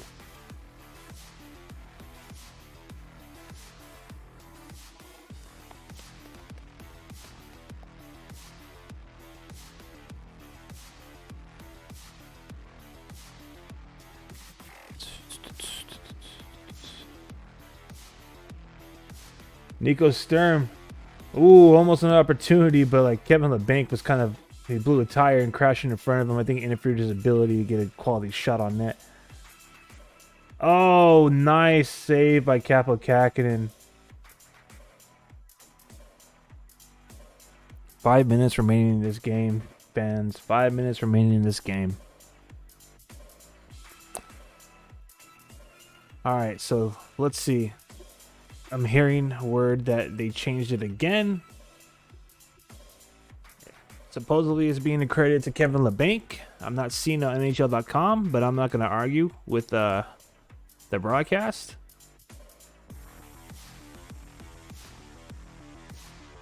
Yep, and it sure is. Kevin LeBanc. How's that unassisted if he tipped it? Either way, Kevin LeBanc gets his first goal of the season, and he brings the Sharks within 2.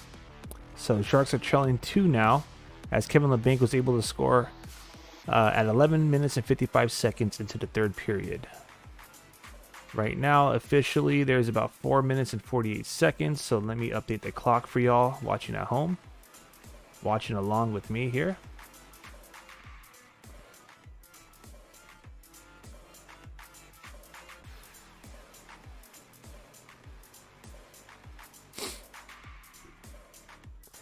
While we approach the final moments of this show, I'd like to remind anybody who's still remaining here, all those who are, still in the trenches with us here at Shark City Hockey, as the Sharks are trying to, chomp their way back into this game.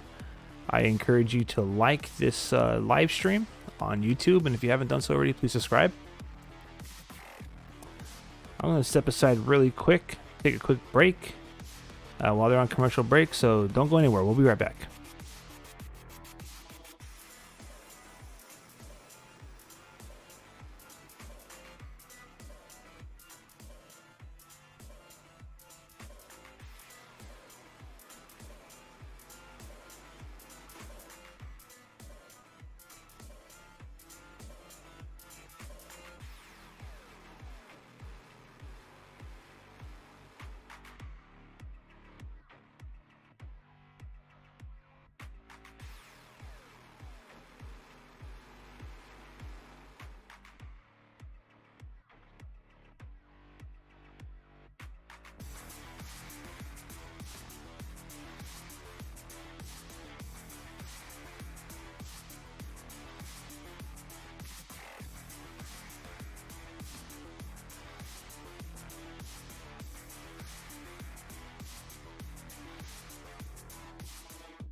All right.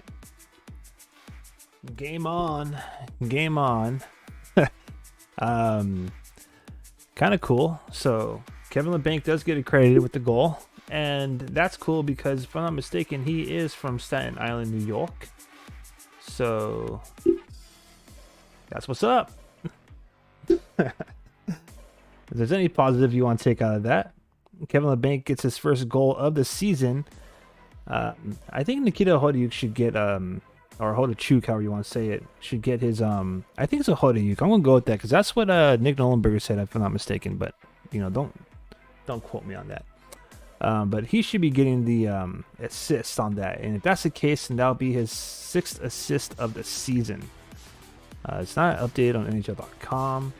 However, now the Sharks public relations teams is reporting it as an assist by Nikita Hodeyuk, which makes sense because how else are you going to tip it in? Right? Anyways.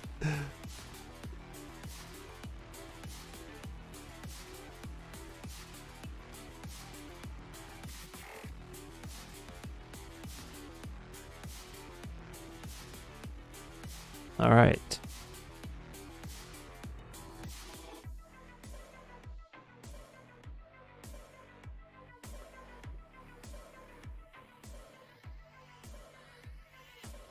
3 minutes and 33 seconds left to go.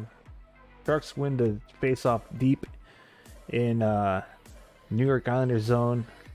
They had pulled Kaapo Kähkönen, so we have an empty net. There's 6 skaters on the ice. We are looking to try to tie it up now, which is smart, instead of waiting for the last 2 or so minutes. Oh! Yeah!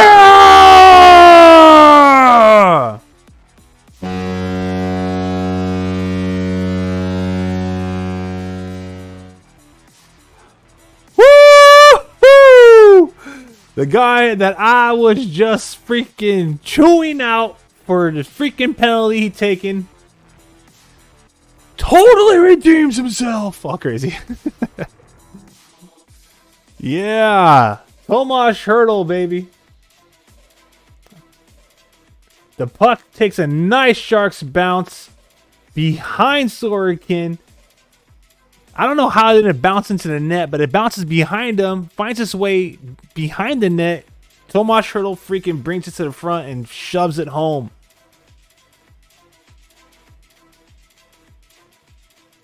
Sharks are now trailing by 1 goal, baby.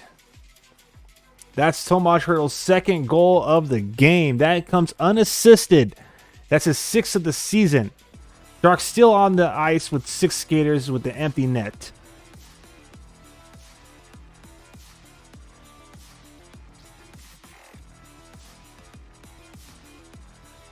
There is still time, or excuse me, the Sharks have Kaapo Kähkönen in the net right now. I stand corrected. But we'll see how long it takes. All right, they're pulling them now. The Sharks are looking good, so that's 2 unanswered goals, baby. Momentum is on our side right now. They have Duclair, Zetterlund, Granlund, Hertl, and Eklund with Barabanov out there. Those are your 6 skaters on the ice right now. 2 minutes remaining.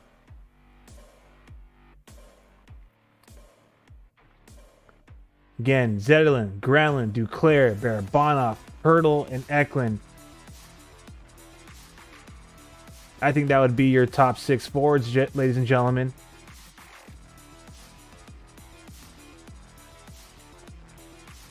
Nice. Sharks are keeping the pressure. They hold the zone. 1:33 left. Yeah! Tomas Hertl gets a freaking hat trick! Oh my gosh! Oh my gosh! I take back everything I said, Tomas Hertl. Man, I should freaking chew this guy out more often. Yeah! 90 seconds. Tomas Hertl gets a freaking hat trick. That deserves 3 freaking goals, baby. 1, 2.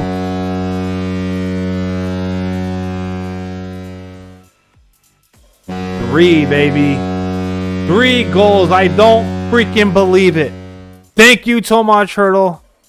I'll never say anything salty about you again unless I think I need to get you going. Yes! I love it when the Sharks do the exact opposite of what I say, baby. It's a good strategy I developed over the years. All right, let's go. 1 minute and 5 seconds remain in this game. Don't pay any attention to the clock right now that's on the screen. Holy smokes, baby. Holy smokes.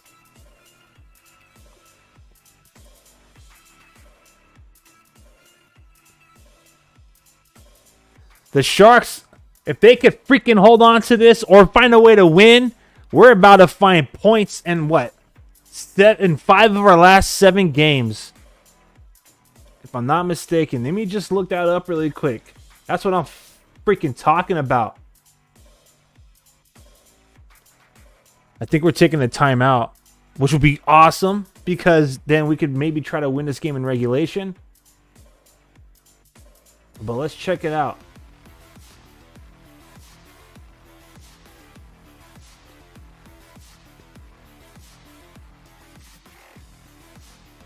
Even if we go to overtime, that is going to be points in what, 5 of the last 7 games, if I'm not mistaken. Let me just double check that one more time. 1, 2, 3, 4, 5 of the last 7 games, baby. The Sharks are freaking hungry.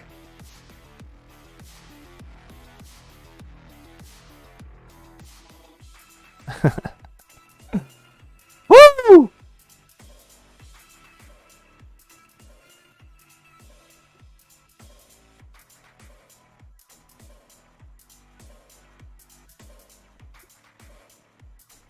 It's 4-4 right now, baby. I don't believe it. That's what I'm talking about.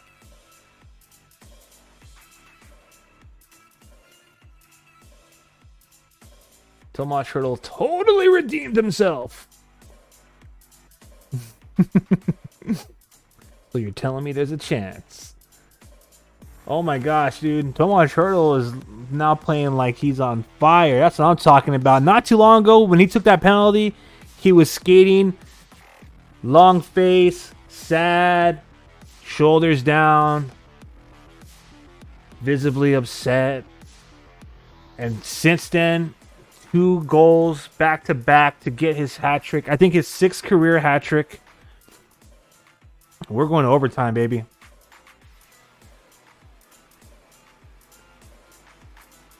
So it's his first. So per Sharks PR, Tomas Hertl scores his first hat trick since January 8th, 2022, which happened against the Flyers. The Sharks have scored 3 unanswered goals in 6 minutes and 35 seconds to freaking make the game 4-4 after trailing 4-1. William Eklund has earned assists on both of Hertl's goals. Alexander Barabanov gets the secondary assist on that game-tying goal. So now Alexander Barabanov is on a 2-game point streak since being reactivated off an injury reserve from breaking his finger and missing 18 freaking games. This is effing amazing. What a turn of events.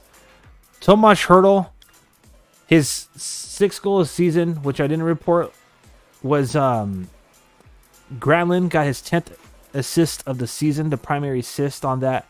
And William Eklund got his 5th assist of the season. I'm waiting for the official NHL web page to wrap it up. But nonetheless, Tomas Hertl scores his 5th, 6th, and now 7th goal of the season. So it looks like Alexander Barabanov and William Eklund get the assist. So William Eklund gets his 6th assist of the season as well. So, oh my goodness. And now I get to see this for the first time. This is awesome. Thank you, San Jose Sharks fans who've been watching from the top. If you left and gave up on the Sharks, I say this all season long, baby. It ain't over until it's over. And you always got to believe.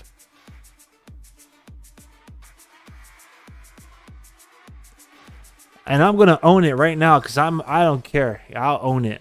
I don't care. You know, like some people, when you call them out, they'll deflect, they'll complain, and they'll try to restructure, reframe.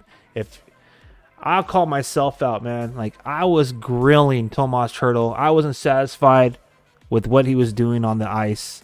And he answered back in the best way possible. And at a minimum, the San Jose Sharks are going to walk out of this game tonight with 1 point earned in the standings. They're going to go for 2 right now. The 3 men on the ice are Anthony Duclair. I'm assuming Granlund. Yep. Granlund, Duclair now have it down low. Looks like they have Mario Ferraro with them. Duclair now. Oh, please score the goal. That'll be so beautiful. All right, 4 minutes and 40 seconds. We're doing 3-on-3 overtime right now. I don't even have anything prepared in case it goes to a shootout. So, this is awesome. This is freaking awesome. This is Jossum, baby. By the way, the Sharks scored 2 goals while they had an extra attacker. All right, an empty net. And per Sharks PR, The last time the Sharks had multiple extra attacker goals was April 24th, 2022. And that was a 5-4 shootout win over the Golden Knights. Yeah, baby. All right, the Islanders now setting up down in the Sharks defensive zone.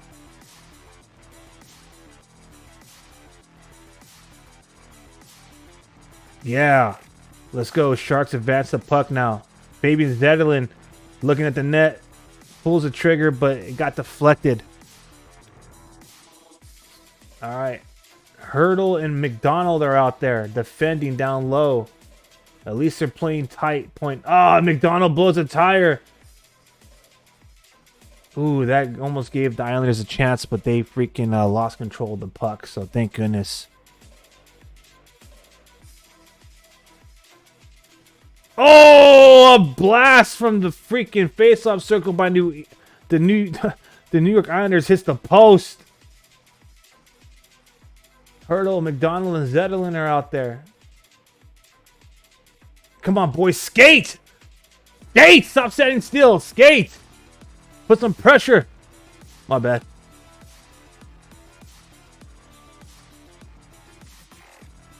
Okay, Kakinen with the save. Thank goodness. They're giving the Islanders a little too much looks at the net there. But we have 3 minutes and 10 seconds. Don't mind the extra second I have there. But the Sharks, baby.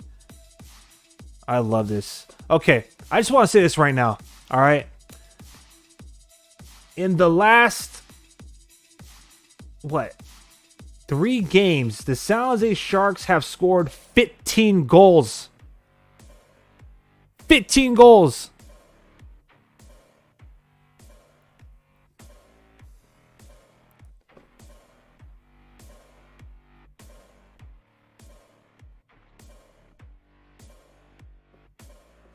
Duclair is back out there, baby. The Duke! Duclair throws it on net, hoping for Sturm to shove it in.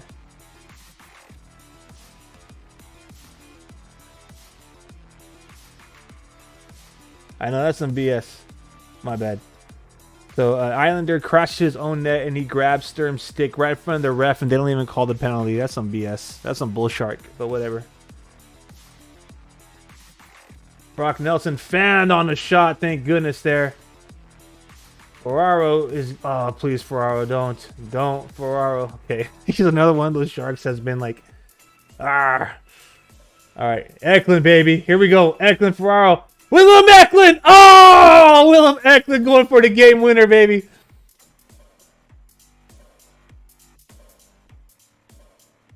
Nice!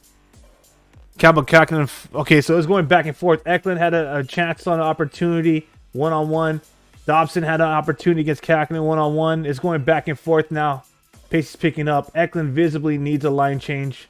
So does Ferraro. They get off. Granlund has the puck down low. Who's coming on to support them? Duclair. The Duke! Homie has speed! Come on, Duke! Come on! Oh, that should be a penalty shot! Really? Pulock completely just throws Anthony Duclair and trips him up on the ground. Throws him to the post. How's that not a penalty?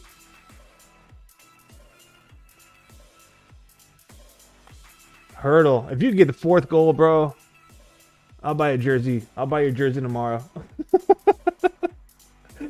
Come on! Let's go, baby! Barabanov, Hurdle, and McDonald are out there right now. 1 minute remaining in the overtime period. The clock on my show is just a couple of seconds behind. My fault. This is fun.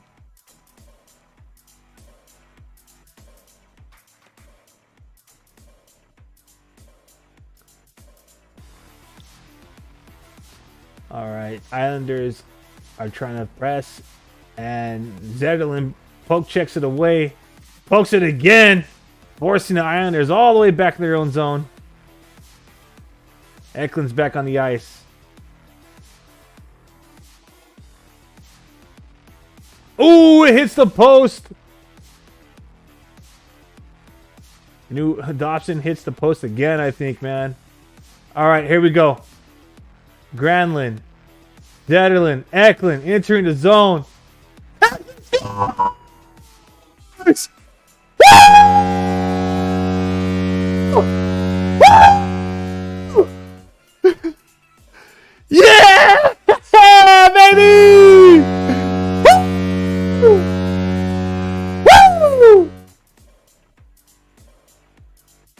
16 goals in 3 games.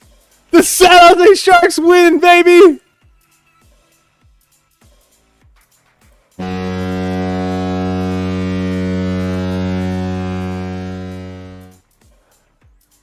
Woo! Oh my goodness. That was freaking outstanding.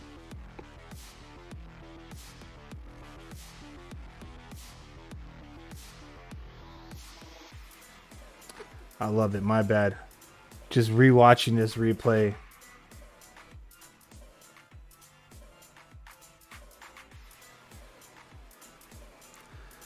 That was freaking amazing, baby. That was amazing. That was freaking amazing. Woo! Eklund gets his 6th of the season.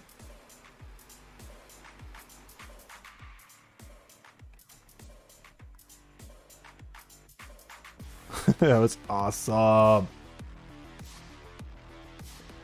That's right. That's right. My bad. I've finally seen the comments pour in. Let's go. So hype. Yup. We take OTW. Absolutely, baby. Yes. That was so awesome. The Sharks scored 3 goals in the 3rd period. 2 of them come with an extra attacker. Tomas Hertl gets a hat trick. Willem Eklund gets a game-winning goal in overtime. And how about Kaapo Kähkönen? With the help of some posts on some of those shots, he ends the night with 33 saves. Yeah. Yeah. My bad. 16 goals in 3 games, baby. The Sharks are on fire. My Sharks are hungry. Oh, yeah. I might have a messed up voice by tomorrow again, but I don't care. That was awesome. The San Jose Sharks are now 7-17-2. Yes. Yes. We have earned 5. We have earned points in 5 of the last 7 games. So that's what I think. Let me make sure I'm mathing correctly here. 9 points in the last 7 games. 9 out of a possible, 14. So, oh yeah, baby. Oh yeah. Okay. Let me gather my thoughts here. This is amazing. So, I don't know what, I'm not too sure what it's going to be. But if I'm not mistaken, we're no longer the worst team in the NHL, baby. That all belongs to Chicago now because we have 16 points. Yeah. I love it. I love it. All right. Give me a minute to, try to contain my joy here. We'll do a quick recap. As a matter of fact, while I'm live, I'm just going to do the recap live rather than making a graphic. Let's just keep it that way. All right, so your final stats of the game. San Jose Sharks, 32 shots on goal. New York Islanders, 37. Sharks win 47.9% of faceoffs. They didn't score in any of their power plays, but it didn't matter. 5 even strength goals, baby. We committed 3 penalties. We killed off 1 of the 3. Again, I just want to mention the stat one more time. Oh wow. So wow, my bad. The Sharks got 3 goals in 6 minutes and 35 seconds. 2 of them came with an empty net. Tomas Hertl gets a hat trick. William Eklund gets assists on both of those goals from Tomas Hertl. And he gets the game-winning goal in overtime. I think that's all that needs to be said, baby. San Jose Sharks win this game. San Jose Sharks have earned points in 5 of the last freaking 7 games. They are now not in the bottom of the standings. That all belongs to Chicago. I don't care. I love this. Anybody who's talked any smack about our team and put any freaking, no respect in their name, saying that they're one of the worst teams in the league, look at them now. I'm going to own up what I was saying this game. I wasn't happy with Hertl. I was kind of doubting his performance. But he scored his first goal since November 20th. And then he puts 2 more goals on top of that to get his first hat trick since what? 2022. Almost 2 years ago. January 8th, 2022. So, I will gladly say, that, one, I'll say, hey, maybe saying all that stuff about Eklund contributed to, his performance. Yeah, right. Come on. That's like trying to say, oh, if I say something, I'm somehow impacting what they do on the ice. But hey, it's kind of funny, right? I love it when I say stuff and then the Sharks prove me wrong. That's usually the trend. I say something that's the opposite. Maybe I should start saying they're going to lose. Maybe I should start saying they're not going to the playoffs and they'll go. No, I'm just kidding. I'm always going to believe, baby. These Sharks are finding it. They're starting to gel. The chemistry is there. Again, earned points 5 of the last 7 games. 16 goals in the last 3 games, folks. And these are coming against teams that are supposed to be some of the best. These San Jose Sharks are freaking waking up. I love it. All right. I want to keep going and being more hyped than I already am, but the reality of the situation is I need to spare the voice. I injured my voice on our last victory against New Jersey, and I can almost be certain that I'm going to have a freaking sore voice and vocal cords tomorrow morning for this victory against the Islanders. Thank you to everybody who's been with me from the top of the program. Thank you to everybody that's chiming in. Big shout out to our regulars here, part of the Sharks' 5th line in the comment section, coming through from Disneyland. That's what's up. Enjoy the rest of vacation. Know that the Sharks won. We'll be live again this Thursday. Hopefully the vocal cords will come through for me. Some of the Sharks are going to take on the Detroit Red Wings on Thursday, 4 o'clock p.m. Pacific Standard Time. And then they'll be finishing off this long 6-game road trip against the Vegas Golden Knights Sunday at 7 o'clock. So we have 2 more watch parties to go before the San Jose Sharks return home to take on the Winnipeg Jets on December 14th. I am Aaron James. Thank you to everyone out there in Sharks territory who's been watching along. Don't forget to like and subscribe and all that good, all that jazz. Until next time, as always, let's go Sharks.